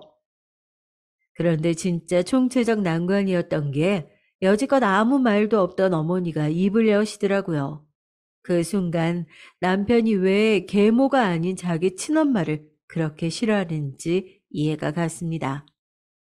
당신은 왜 영훈이한테 화를 내요? 아픈 애가 좀 칭얼거리는데 그걸 가지고 왜 그러냐뇨? 당신은 영훈이가 불쌍하지도 않아요? 아니 대체 어떤 게 불쌍하다는 걸까요? 어머니가 그렇게 안쓰러워하는 어릴 적 병약하고 아팠다던 도련님은 그 당시 키가 190이 넘고 몸무게도 90은 넘어 보이는 거구였어요. 180대가 되는 제 형보다 큰 동생이 저렇게 말을 버릇없이 하고 다리를 떨어대는데 어머니는 뭐가 그렇게 둘째 아들이 아쉽다고 안타까워서 저러시는 걸까요? 결국 우리는 그 자리에서 별 말도 안 했고 밥 먹고 가라 아니면 나가서 먹자 어떻게든 자리를 좁혀버리는 아버님께 한사코 거절을 하고 나왔습니다. 큰아들을 잘 감싸고 다시 시작해보고 싶었던 아버님이 안쓰러울 지경이더라고요. 그 얘기를 듣고 저희 엄마가 참 안타까워 하셨어요. 김서방 여러모로 짠하다. 제 엄마랑 동생이 그렇게 붙어 지내면서 차별을 하는데 얼마나 힘들었겠니. 아이고. 그런데도 저렇게 번듯하게 자라준 거 보면 세상에 너무 대견하네. 뭐 우리 집도 썩 크게 다른 환경은 아니지만 말이다. 사실 우리 집은 아빠가 어릴 때 돌아가셨기 때문에 엄마가 혼자 힘들게 저를 키워오셨어요. 그나마 자식이 하나라서 낫지 둘이었으면 도망갔을 것 같다고 우스갯소리를 하셨지만요. 적어도 이때 무렵만큼은 이런 얘기를 그냥 지나간 일이며 이제는 괜찮은 화제로서 입에 올리기도 했었는데요. 시간이 좀 지나 저에게 들이닥친 엄청난 풍파를 겪고서 우리는 농담으로도 이런 얘기를 하지 않게 됐습니다. 그 풍파 때문에 저는 물만 마시면 토했고, 길을 걷다가 울며 또 토했고, 걷다가 주저앉아서 정신을 못 차리는 일이 빈번했거든요. 오죽하면 차라리 병원에 입원해 있는 게 낫지 않겠나 싶을 정도로 엄청난 고생길을 걸었었어요. 이건 어떤 질병이 있어서라기보다 인생사에 있어 너무 큰 사고를 당했기 때문이죠.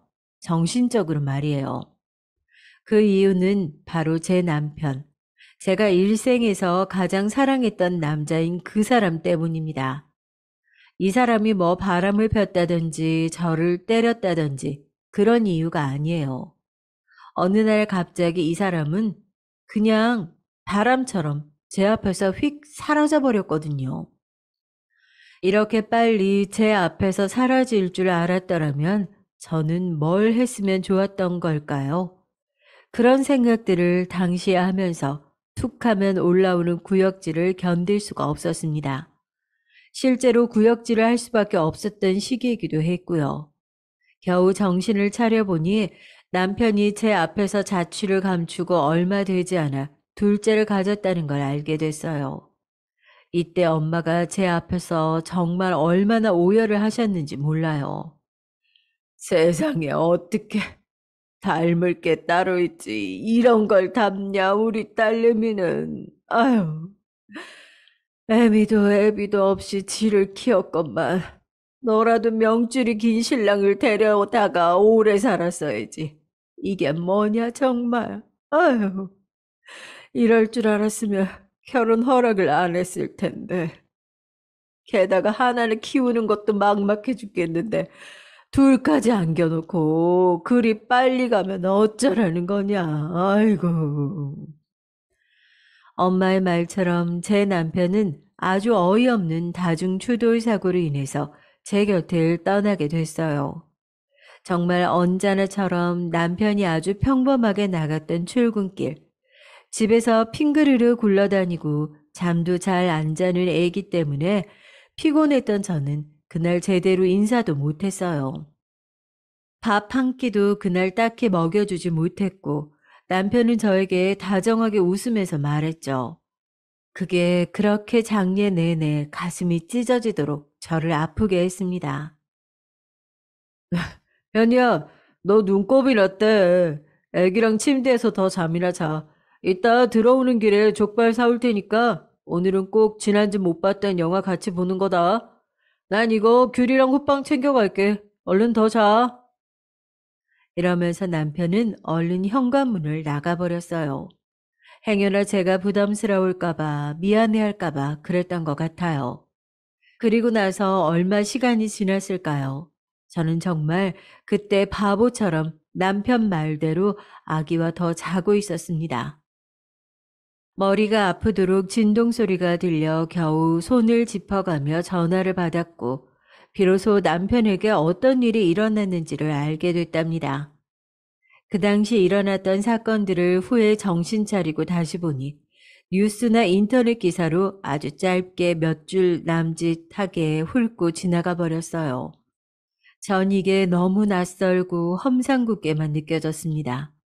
사람이 죽었는데, 내 가족이 죽었는데, 그것도 맨날 내 옆에서 떠들고 같이 머무르던 남편이 죽었는데, 그냥 이렇게 30대 김모 씨 사망만으로 잡힐 일인가 싶어서 말이에요. 정말 세상 별의별 거에 다 시비를 걸고 싸우고 싶을 정도로 제정신이 아니었습니다. 이때 저를 대신해서 엄마가 어렵사리 아버님께 연락을 드렸고 아버님은 그때 장례식장에 오셔서 너무나 비통하게 계셨어요. 이렇다 싶게 어떤 말도 하지 못한 채 아들의 영정사진을 보며 조용히 눈물만 흘리셨고요. 제가 이때 너무 넋을 놓고 있다 보니 엄마와 이모들이 와서 챙겨주시긴 했는데 아무튼 이때에는 뭘 해도 온전하게 생각을 하기 힘들더라고요. 저도 저지만 자식을 잃고 더 기가 막혔을 아버님을 신경 쓰지 못했습니다. 이후로 시간이 좀 지났을 무렵 저는 몸이 너무 불편하고 자꾸 구역질이 올라오는 바람에 이 스트레스와 상처가 너무 커서 그런 줄만 알았어요. 설마 임신일 거란 생각은 하지 않았고, 그리고 그러면 안 된다고 생각했었고요. 헌데 정말 혹시나 싶은 마음으로 이때 테스트기를 사면서도 이 무슨 황당한 일인가 싶었는데요. 실제로 테스트를 해본 결과 저는 둘째를 가진 것이 맞았습니다.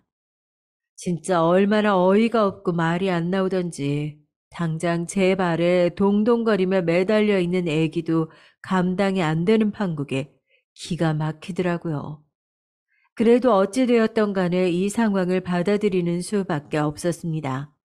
몸도 너무 약해졌고 스트레스도 극심했지만 한편으로 참 고맙고 미안하게도 그 아이는 뱃속에서 잘 자라주었어요. 어느 날은 밥 먹다가 눈물이 나 꺼이꺼이 울기도 했답니다. 엄마, 나 정말 이래도 되는 걸까?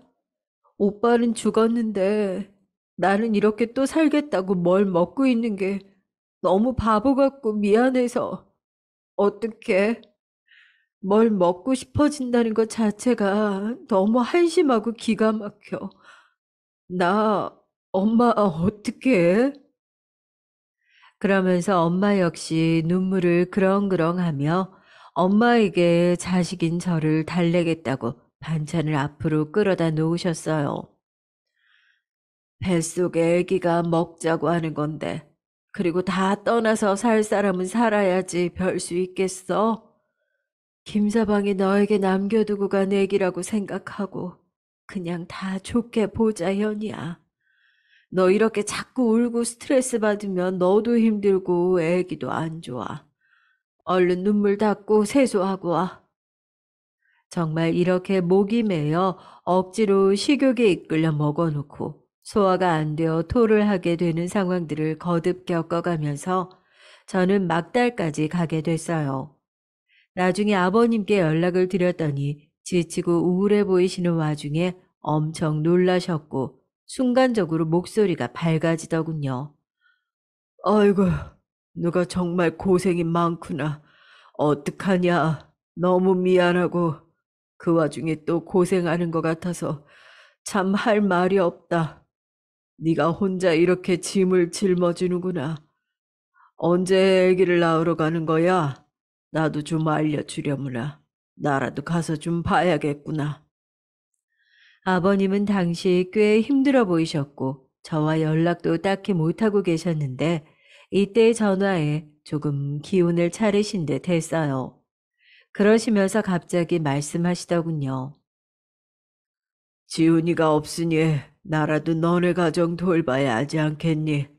내가 뭐 얼마 가진 것도 없고 대단한 건 아니다만 그래도 될 수 있는 한 너희한테 보탬이 좀 되려고 한다.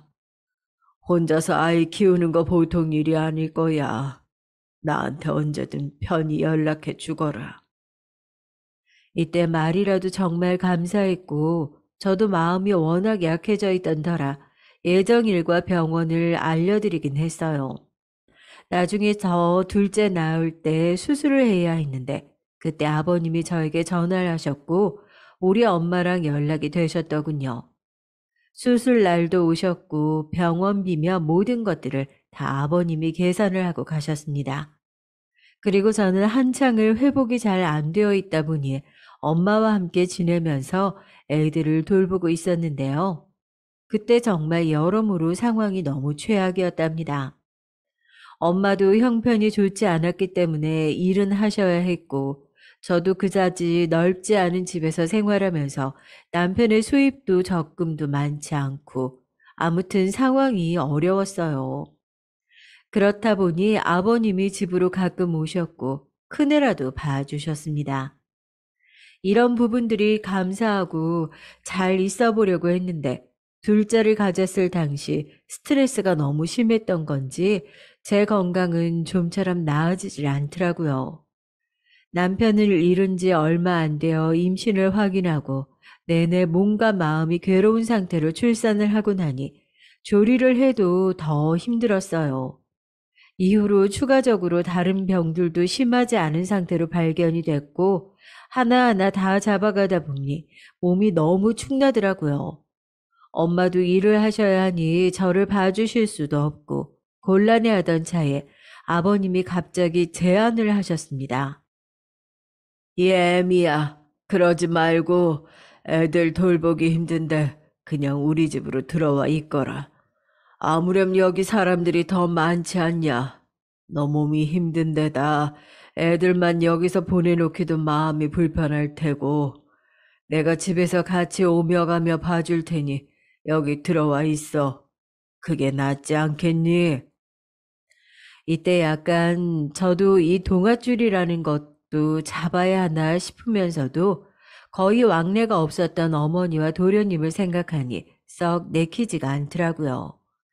그래도 어쩌겠어요. 방법이 있다면 그쪽이라도 잡아봐야 하는 수밖에.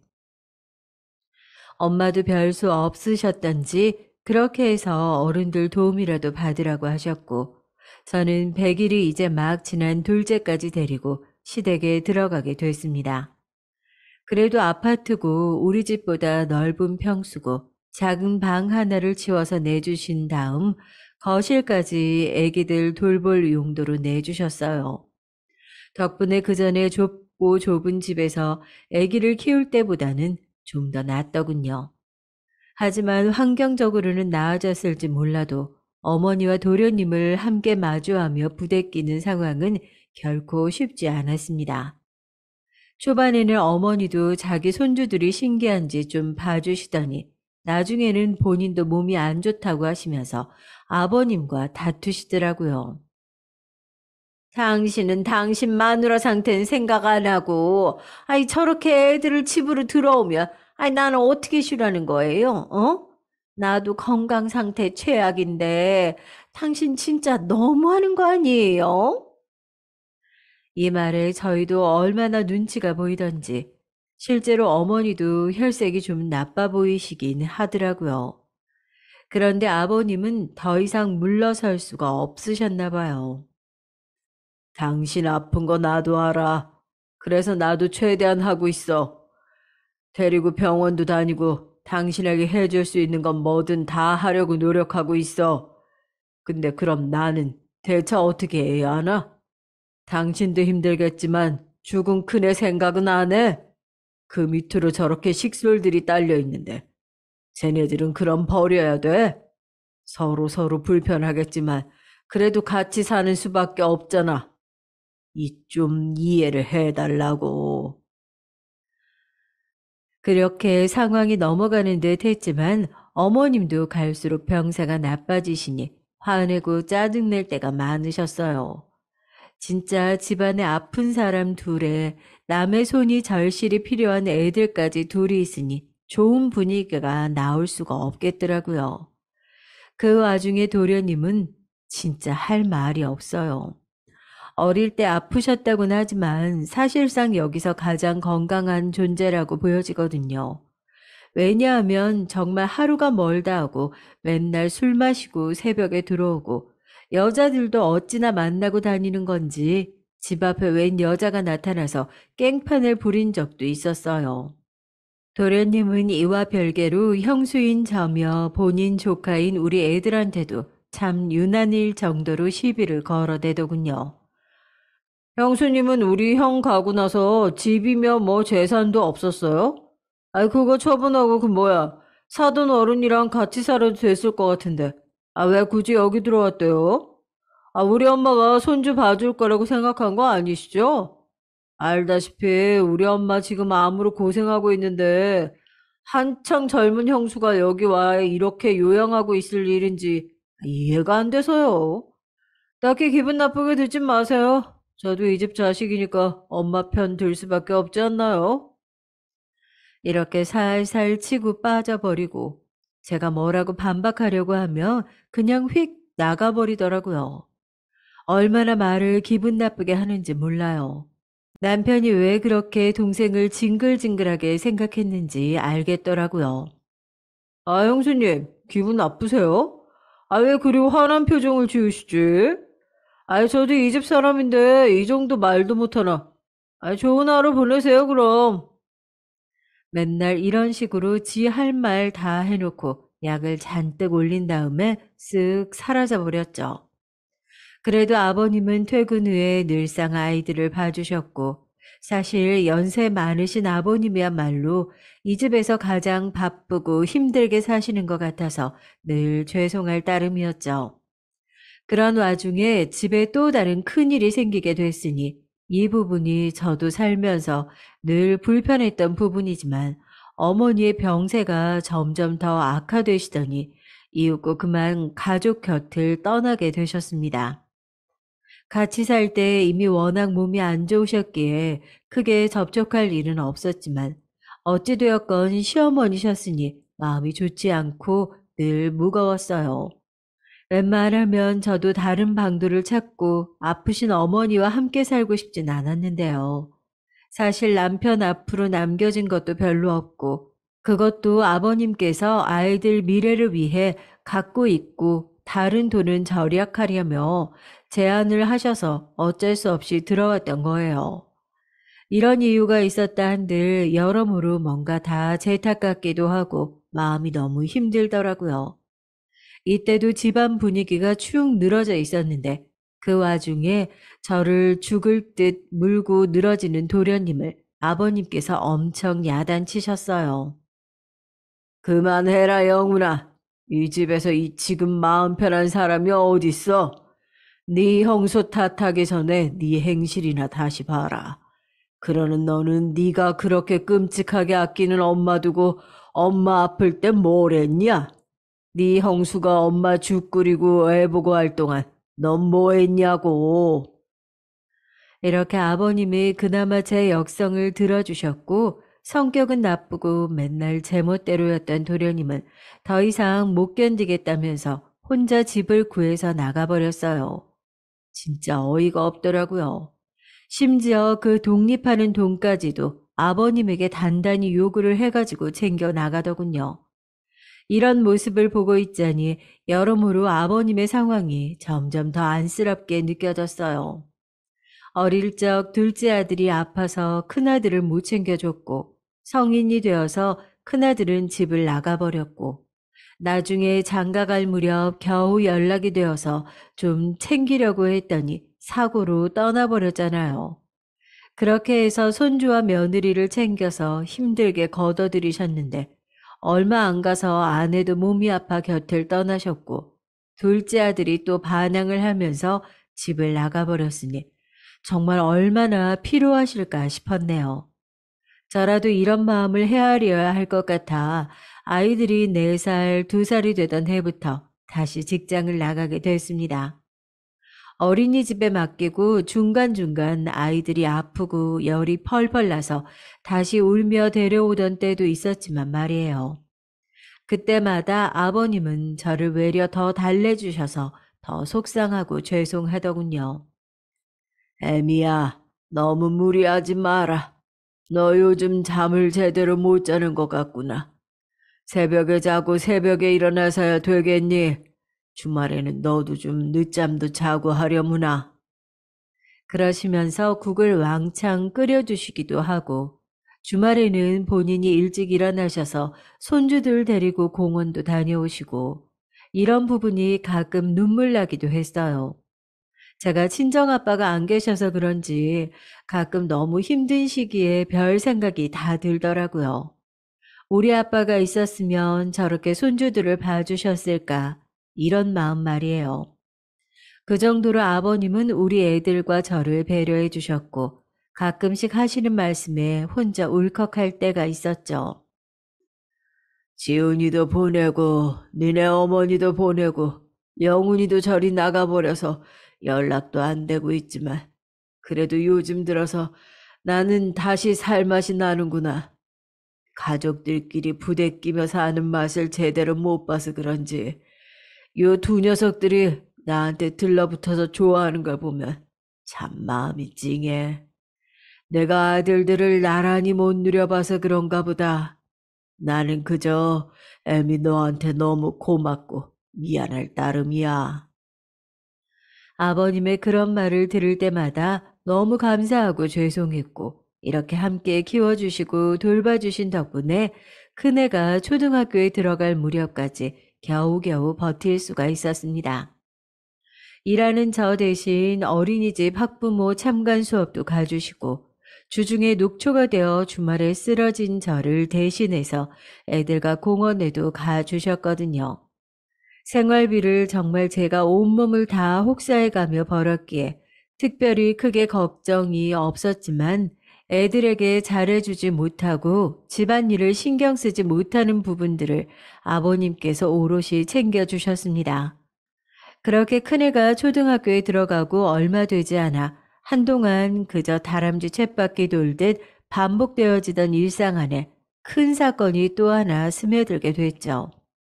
바로 다름 아닌 아버님의 췌장암 판정 말입니다. 이때 아버님이 소화도 잘 못하시고 여러모로 몸에 불편한 것들이 많이 보이셨는데 계속 병원 진료를 미루셨거든요. 자꾸 별일 없을 거다 하고 미루시는 것을 어느 순간부터 스스로도 불편함을 직감하시는 것 같아 억지로 모시고 갔어요. 그랬는데 세상에 췌장암 판정이라니요. 게다가 우리가 이 상황을 발견하게 된 것은 상당히 늦은 시기였습니다. 아버님도 초반에 많이 충격을 받으셨지만 갈수록 덤덤한 모습으로 말씀을 하시는데 그게 더 마음이 아프더라고요. 영훈이 녀석이 제 아빠 아픈 건 알고 있으려나. 자식이라고는 지 하나밖에 없는데 어쩜 그렇게 연락을 안 하냐. 아유. 보다 안 되겠다 싶어서 제가 도련님께 연락을 했는데 그때 도련님의 반응은 정말 차라리 거짓말이었으면 좋겠다 싶을 정도의 어이없는 대답이었어요. 아버지요? 아버지가 췌장암이요? 아, 언제부터요? 아, 진짜. 아, 어떡해. 이렇게 놀라시길래 뒤늦게라도 알려드리길 잘했다고 생각하고 있었는데 그 뒤의 반응에 저는 너무 기가 막혀 화가 났어요. 형수님, 대체 형수님 뭐 하신 거예요? 우리 아빠가 무슨 형수님 부려먹는 노예도 아니고 나이 많은 노인네를 그렇게 바쁘게 굴려가면서 혹사시키면 어떡하냐고요. 아빠가 맨날 애들 뒤치다꺼리나 하다가 저 모양 된 거 아닙니까? 형수님이 책임질 거예요? 아, 진짜 성질나네, 정말. 정말 시동생의 이런 말을 듣고 뒤집어지지 않을 사람이 있을까요? 저는 정말 어찌 반응을 해야 될지 몰라서 부글거리는 속을 안고 참고 있었는데요. 도저히 안 되겠어서 한마디 했는데 싸움이 커졌습니다. 도련님, 어쩜 말씀을 그렇게 하세요? 도련님이야말로 아버님이 저희와 지내는 수년 내내 집에 들리신 적이라도 있으세요? 아버님 생신이며 명절이며 이런 것들을 다 어찌하셨어요? 이것도 아버님께서 알려드리라고 해서 제가 전화드린 거예요. 안부와 전화는커녕 차단까지 해두셨다면서요. 어떻게 그러실 수가 있어요? 이랬더니 돌아오는 말이 너무 가관인 게 눈앞에 있었으면 진짜 험악하게 싸웠겠더라고요. 와, 형수님, 지금 뭐 제 탓이라도 하고 싶으신 거예요? 대단하시네. 아주 박수라도 쳐드려야겠어요, 응? 저랑 아빠 관계에 형수님이 뭔데 간섭질이세요. 그 집에 사시니까 뭐 우리 엄마 대신 안주인이라도 된 줄 아세요? 내가 우리 아빠랑 연락을 하건 말건 뭔 상관이냐고 진짜. 급기야 마지막에 저에게 반말을 해가면서 고래고래 소리를 지르는데 이건 진짜 안 되겠다 싶어서 전화를 끊었어요. 아버님께도 그냥 여부를 알려드렸다고만 하고 더 이상은 자세히 말도 못하겠더라고요. 저도 너무 화가 나서 참을 수가 없었고 이후로 상황을 어떻게 풀어야 할지 모르겠고 그런 와중에 아버님은 병세가 더 악화되셨고 도저히 안 될 것 같아서 정말 어쩔 수 없이 도련님을 호출하게 됐는데요. 온갖 죽을 상 인상을 쓰면서 찾아왔더군요. 그렇게 모여있는 우리를 두고 아버님은 우리에게 나중에 불편한 얼굴로 말씀을 하셨는데 이 얘기가 나중에 아버님 임종 후 큰 싸움으로 벌어질 줄 전 상상도 못했습니다. 영훈이 왔구나. 애비가 지금 일해서 그래. 잠깐만. 이러시면서 힘들게 숨을 고르며 말씀하셨어요. 현재 살고 있는 아파트가 전 재산이니 이걸 처분해서 도련님에게 반을, 그리고 저와 아이들에게 반씩 이렇게 나눠서 처분하라고요. 이 말씀을 하고 계시는 와중에도 도련님은 표정이 좋지 않았습니다. 저는 단순히 자기 아버지가 저렇게 아프니 속상해서 그런 줄 알았는데 몇 번이나 그렇게 싫은 일을 당해놓고도 너무 순진했던 걸까요? 나중에 가서 도련님의 태도는 아주 험악해지더군요. 바로 아버님의 장례를 힘겹게 마친 이후에 잽싸게 도련님은 저에게 얼굴을 아주 가까이 맞닥뜨리시더니 무서울 정도로 강조해서 말을 하는 거예요. 형수님, 저기요. 그간 편히 사셨으면 됐지. 더 이상 우리 집에서 재미 볼 생각 안 하시는 게 좋을 거예요. 이거 무슨 말인지 아시죠? 이때 저는 무섭기도 했지만 무슨 말인지 잘 못 알아들었고 가뜩이나 상황도 복잡하고 심란한데 왜 이러나 싶었어요. 도련님은 정말 이상한 게 이런 상황을 눈치챈 친정엄마가 오셔서 왜 그러냐는데도 자기 할 말만 하더라고요. 뭘 모른 척하고 계세요. 우리 아빠 아파트 말이에요. 여지껏 형에게 기대서 몇 년을 살았으면 됐지. 설마 진짜 아빠 말대로 그거 판 거 반반 나눠 가지려는 건 아니죠? 솔직히 예의상 제가 조카들 생각해서 몇백 챙겨드리긴 할 건데요. 진짜 반반 같은 얘기는 꿈도 꾸지 마세요. 네? 이때 정말 목 뒤쪽부터 소름이 쫙 오르는 게 느껴지더라고요. 이때 완전히 눈이 뒤집어져서는 넋이 나간 사람 마냥 저렇게 중얼거리는데 정말 아예 모르는 그 어떤 타인보다도 무섭게 느껴졌습니다. 엄마는 본인이 옆에 있는데도 이런 식으로 말하는 도련님을 보며 얼른 그 집에서 나오라고 성하셨고요. 내가 그동안 사돈 어른 은혜에 감사하며 지내긴 했다만 네 시동생은 대체 아니 죽은 형이 살고 있는 집에 그것도 본인 아버지가 불러서 간 걸 갖고 저렇게 서슬이 퍼렇게 저런 막말을 해야 되냐? 됐다. 그냥 집으로 들어와. 아유 코딱지만한 집이지만 그렇다고 너가 저렇게 끌려다니고 욕먹는 걸 덤 볼 수가 없어. 결국 우리는 쫓겨나듯 짐을 정리해서 나왔고 나오는 날조차도 도련님은 집에 들어와서 감시를 하고 있지 뭐예요. 이후로 집을 팔았는지 안 팔았는지도 솔직히 모르겠어요. 우리는 그 후로 완전히 도련님과의 연락을 끊었거든요. 사실 아버님이 도련님과 저를 나란히 부르기 며칠 전에 긴밀하게 남기셨던 말씀이 있었습니다. 아들 성격을 평소에 무척 부담스러워 하셨고, 그나마 저랑 같이 지낸 시간이 많으셔서 그런지 따로 편지 같은 걸 적어두셨다고 하더군요. 그런데 이때 갑자기 좀 당황스러운 말씀을 하셔서 세상 왜 이러시나 싶었어요. 애미야. 편지는 지금 보지 말고 나중에 봐라. 저기 언제쯤이려나. 아, 그래. 한 10년 뒤쯤에 봤으면 좋겠구나. 지금은 그냥 놔두거라. 이때 아버님이 힘들게 꺼내주신 편지는 마트 상품권 봉투 안에 들어있었는데 웬일인지 당장은 보지 말고 나중에 보라고 하시더군요. 그래서인지 저도 이때 이걸 받아들고 별 생각이 많았어요. 대체 무슨 내용의 편지이기에 보지 말라고 하시는 걸까 말이에요. 그러면서도 일단은 본인 아들을 불러다가 유언하시기 전에 신중하게 하신 말씀이니 제 마음대로 그냥 한번 들춰보고 그런 건 안 될 것 같아서 그대로 참고 있었죠. 이후로는 저도 그 편지와 다른 짐들을 챙겨서 나왔고, 솔직히 잊고 있진 않았어요. 내용이 너무 궁금하긴 했고요. 아무리 생각해봐도 이 복잡한 가정사에 대한 내용이 아닐까 싶더군요. 엄마에게도 한 번쯤 상의를 했더니 엄마 역시 저랑 비슷하게 생각하시는 것 같았어요. 재산이야 아들이랑 며느리 있는 곳에서 이미 결정을 하셨고 내가 볼 땐 네 시아버님이 뭔가 가정사 비밀이라도 갖고 계신 게 아닐까 싶다. 아유, 그날 장례 때 내가 네 시동생 제대로 봤는데 정말 치가 떨리더라.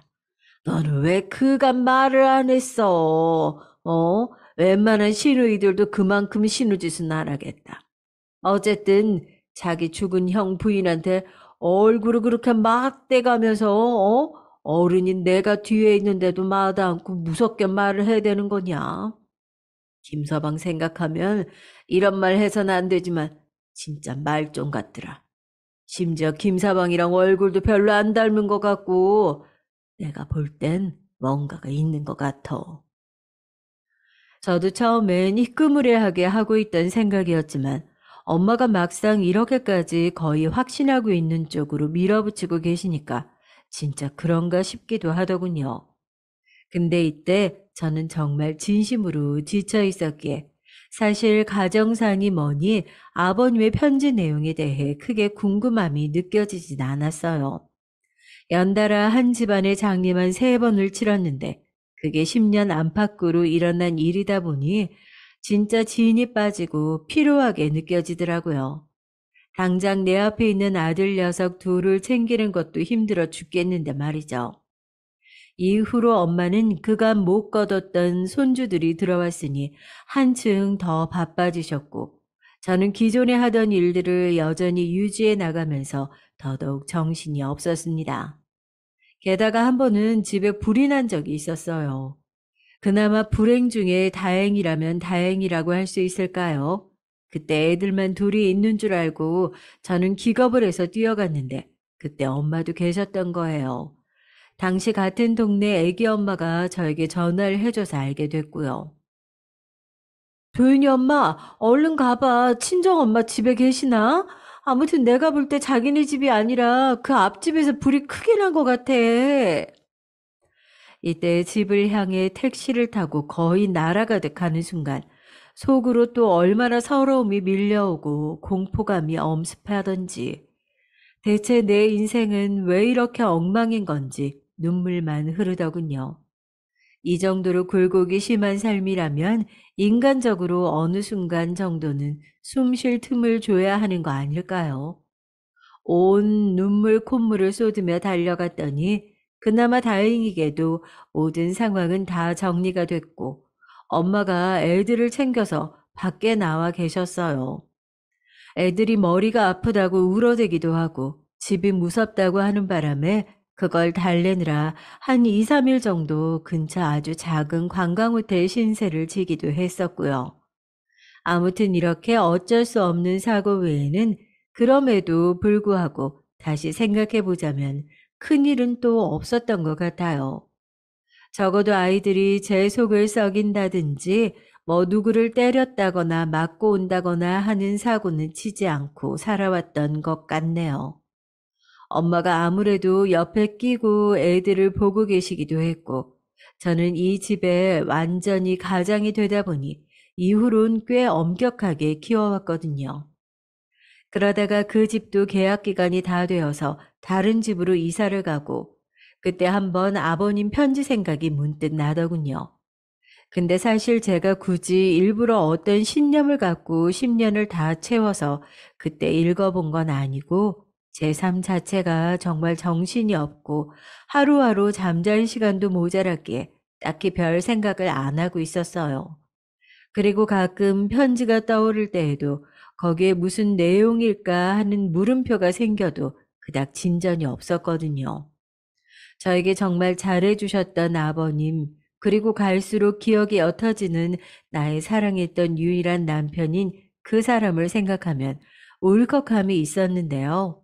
그건 못지않게 막판에 도련님으로부터 그런 일을 당하고 잠깐의 공포감을 느꼈던 걸 생각하니 그동안은 이 집안 기억을 좀 접어두고 싶었어요. 그리고 그처럼 가파르게 시간을 달려가던 와중에 어느새 애들이 그렇게 컸는지 모르겠어요. 정말 후회가 막급할 정도로 너무 생활에 치중하고 입에 풀칠을 생각하다 보니 애들 크는 걸 맨날 같이 있으면서도 잘 못 봤더라고요. 그러다 큰아들 도윤이가 곧 있으면 대학에 들어갈 상황이었기에 시기에 맞춰 나름 고3 엄마답게 여러 가지 준비를 하고 있었답니다. 그 좁은 집에서 방을 하나 비워주고 싶은 마음에 좁디 좁은 베란다 쪽으로 짐을 비우려고 여러 가지를 정리하고 있었어요. 근데 문득 그때 시기를 살짝 넘겨버린 채로 그 자리에 있는 아버님의 편지를 보게 된 거죠. 너무 오랜만에 본 거라 저도 살짝 기억이 애매했고 저게 무슨 상품권이었나 싶더군요. 그런 생각으로 봉투를 열어보니 종이 한 장이 두세 번 접혀 들어있었고 그걸 펼쳐보는 순간 아, 이게 아버님 편지였구나 싶었어요. 첫 줄부터 저를 부르는 말씀에 생각이 많아지려던 찰나에 대체 무슨 말씀을 하고 싶으셨기에 이렇게 꽁꽁 묻어두셨던 건가 싶더군요. 그런데 이후로 이어지는 편지 내용은 이전에 저나 엄마가 전혀 생각지도 상상도 못했던 내용이었어요. 어쩌면 제가 하도 도련님에게 당했던지라 정말 친아들이긴 할까 어디서 데려오신 게 아닐까 했던 그런 가족관계 진실 같은 얘기도 아니었고요. 이건 다시 떠올려 봐도 그 당시 제가 어지간히 도련님으로 인해 힘들었고 친정엄마조차 벼르고 있었던지라 우리의 생각이 너무 선을 넘은 것 같기도 해요. 아무튼 그 안에 들어있는 내용은 정말 전혀 생뚱맞은 갑작스러운 돈 얘기가 적혀 있었어요. 그것도 그 얼마 안 되는 몇 줄 안에 말이에요. 애미야, 도윤이와 명윤이 낳고 키우느라 고생이 많았구나. 아래비가 돼서 어떻게든 손주들 대학 갈 때 도움을 주고 싶었다. 영훈이를 생각하니 너에게 참 부끄러운 얘기지만 신뢰가 가지 않는구나. 하레비로서 경제적으로 보탬이 되고 싶어 다른 곳에 부탁을 해두었다. 이쪽으로 연락을 해서 만나보거라. 아버님 편지 안에는 정말 저렇게 적혀 있었어요. 그러면서 김영필이라는 이름과 함께 연락처와 주소를 적어두셨더라고요. 아버님의 친한 친구라고 쓰시고 그 옆에 저렇게 적어두신 건데 이때 얼마나 얼떨떨하고 실감이 안 나던지 한참을 붙들고 있었습니다. 나중에 엄마에게 얘기를 했더니 엄마도 무척 황당해 하셨고요. 그러다가 말미에는 그럼 한번 연락이라도 해보자고 하시는 거예요. 아, 어쨌든 네 시아버님이 그렇게 하라고 한 거잖아. 보니까 자기 아들이 못마땅하긴 했나 보네. 아마 그 아파트도 당연히 너 안 줄 거라고 생각하신 것 같다. 그리고 네 시동생 성격 봐라.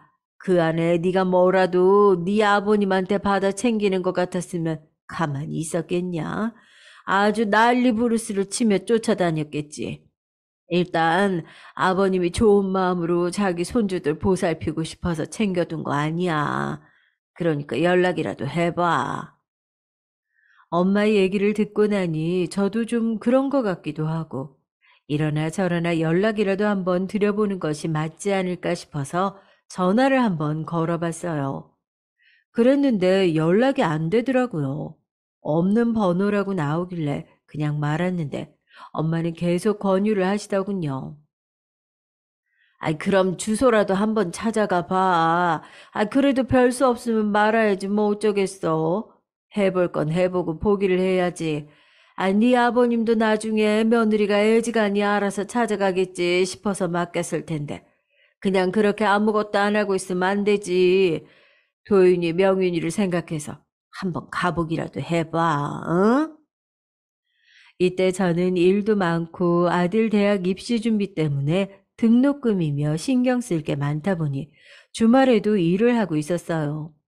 그래서 그냥 안 가고 말려고 하는데 하도 엄마가 재촉을 하시더군요. 결국 토요일 반나절 일을 빼고서는 주소대로 찾아가서 다녀오게 됐는데요. 세상에 아버님 친구분이라고 하셨던 김영필 씨는 그 자리에 안 계신 거예요. 그런데 일단 그분 가족들이 계시긴 하더라고요. 할머님 한 분만 그 집에 살고 계셨어요. 저는 이런 사정을 모르니 당연히 친구분이 계실 줄 알고 아버님 편지를 들고 갔었는데요. 대강 사정을 말했더니 다행히도 할머님께서 아는 체를 하시더라고요. 아, 덕종 씨. 그러니까 그 시아버님이 김덕종 씨죠? 거기 며느리고. 아이고, 오긴 오는구나. 아, 나도 잊어버릴 뻔했어. 아니, 잊으면 안 됐지. 일단 들어와요. 결국 어영부영 따라 들어갔는데 사정을 듣고 보니 참 대체 무슨 일이 벌어지고 있는 건지 하나부터 열까지 이해가 가지 않았어요.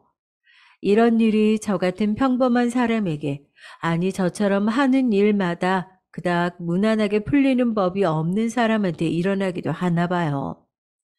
우리 남편은 3년 전에 먼저 갔어요. 그러면서 나한테 꼭 덕종 씨가 맡긴 거는 제대로 전해주라고 했고, 둘이 사이가 엄청 막역했거든. 그 옛날에 우리 시어머니가 돌아가셨어요. 그때 덕종 씨가 우리 남편이랑 엄청 친했거든. 형편이 썩 좋지 않을 때에는 와서는 장례도 치러주고 자리도 지켜주고 우리 딸 시집 보낼 때도 돈도 얼마 보태줬지. 이후로 우리 형편이 나아져서 갚으려고 하니까 또 그걸 싫어하더라고. 하여간 그런 사람이야. 그 짝 시아버님은 말이야. 이렇게 말씀하시는데 확실히 저희 아버님에 대해서 기억을 좋게 갖고 계시는 것 같더라고요. 아버님과 이 친구분도 역시나 사이가 좋았던 것 같고요. 그러면서 저에게 아버님이 이분께 맡기신 금액을 말해주셨는데 저는 정말 그 자리에서 듣고 기절할 뻔했어요. 그때 참 낯선 분위기라 저도 모르게 무릎을 다소곳이 꿇고 앉아 있었는데 얼마나 당황스럽던지 갑자기 다리에 쥐가 났지 뭡니까. 몇 번이나 듣고도 믿을 수가 없어서 계속 여쭤봤고요. 나중에 할머님께서는 살짝 귀찮아지신 것 같았어요. 글쎄 계속 물어가면서도 확신이 오지 않던 그 숫자는 다름 아닌 5억이라는 금액을 아버님께서 맡겨두셨던 거예요. 어떻게 그런 돈을 갖고 계셨던 건지도 모르겠고 생각해보면 아버님은 그렇게 유복하지도 그렇다고 절대 부족하지도 않은 생활을 유지하고 계셨기에 도통 가늠이 안 되더라고요. 우리 애들이 둘이라고 하고 나이 차이도 얼마 안 난다지만 등록금으로 쓰기엔 정말 터무니없이 많은 돈이었어요. 아버님은 아무래도 손주들의 이후의 삶을 생각해서 두신 것이 아닌가 싶었는데 그 얘기를 친구분께 하셨더군요. 나도 오래돼서 기억이 잘 안 나는데 하여간 독종 씨 자체는 참 좋은 사람인데 자식 복이 별로 없더라고. 아니 그 집 큰아들 지훈이가 우리가 얼마나 예뻐했는데 영훈이는 아팠고 말이야. 맞죠? 애기 엄마는 기억할지 모르겠는데 우리 지훈이 장례 때도 갔었어. 우리 남편이 그때 얼마나 가슴 아파했는지 몰라. 나중에 연락을 해보니까 며느리랑 손주 걷어서 키우고 있다고 하더라고. 이때 얼마나 안쓰럽든지 말이야. 그러면서 계속 말씀을 하시는데 갈수록 가슴이 먹먹해지더라고요. 우리도 덕종 씨한테 도움 받은 거 많고 어릴 때 그 집이랑 우리 집이랑 애들끼리 놀러 가기도 했었어. 그런데 덕종 씨는 애들이 클수록 점점 곤욕을 앓는 데다가 자식 얘기만 나오면 힘들어했거든. 나중에 아들이 그리 되었는데도 우리가 도와줄 수 있는 것도 없고 얼마나 갑갑했는지 몰라. 그런데다가 덕종 씨가 갈 때쯤 돼서 우리한테 이런 부탁을 한 거예요. 생전에 남한테 부탁 같은 거 안 하는 사람이 말이야. 그러니 잘 맡아줘야 했지. 그럼 게다가 상황이 얼마나 안 됐어. 애비 없이 남은 손주들 앞날 지켜주고 싶어서 그런다는데. 저는 언제부터인지도 기억이 안 날 만큼 말할 수 없는 깊은 탄식과 눈물이 줄줄 흘러나오고 있었던 것 같아요. 아버님은 우리 애들의 대학 등록금이라든지 애들이 앞으로 살아갈 얼마간이라도 도움이 되고 싶어서 그런 목돈을 맡겨두셨던 겁니다. 믿을 만한 친구에게 말이죠. 가급적 자식에게 맡겨둔다든지 아니면 일찍이 해주고 떠나고 싶으셨을 수도 있었을 텐데요. 도무지 그럴 수가 없는 본인 아들과의 관계 때문에 얼마나 마음이 불편하셨을까요? 그러면서도 끝끝내 손주들까지 저렇게 신경을 쓰고 가셨던 걸 생각하니 숨을 거두시는 순간까지 계속 걱정만 하시며 눈을 감으셨던 것 같습니다. 저도 애들을 키워내면서 별일을 다 겪다 보니 밖에서 무슨 일만 있어도 일하는 중 애들과 관련된 연락만 받아도 가슴이 덜컹거리는 시간들을 경험해 왔어요. 내가 얘네들을 두고 사고라도 나서 먼저 눈 감으면 절대 안 된다는 생각을 하며 날마다 전쟁터로 달려나갔던 날들이 떠오르니 죽는 날까지 핏줄 걱정하셨던 아버님의 마음이 어떤지 감히 조금은 알 것 같기도 했습니다.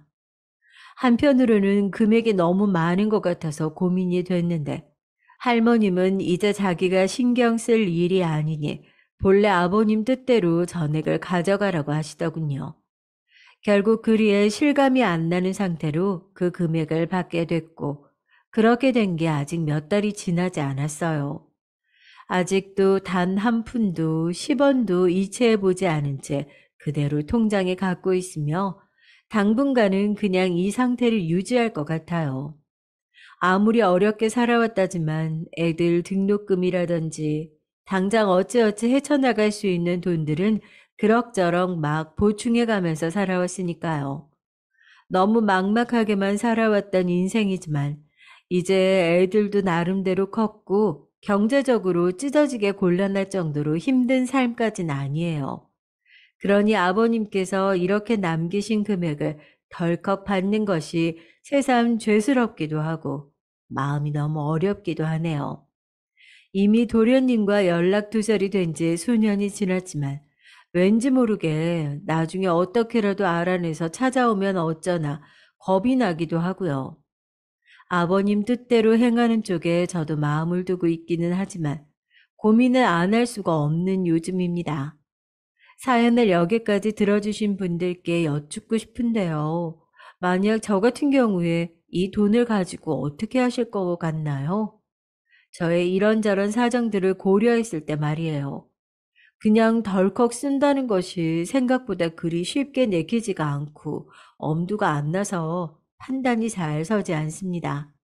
여러분들의 조언이 필요해요. 댓글로 남겨주신다면 감사하겠습니다. 지금까지 들어주셔서 감사합니다.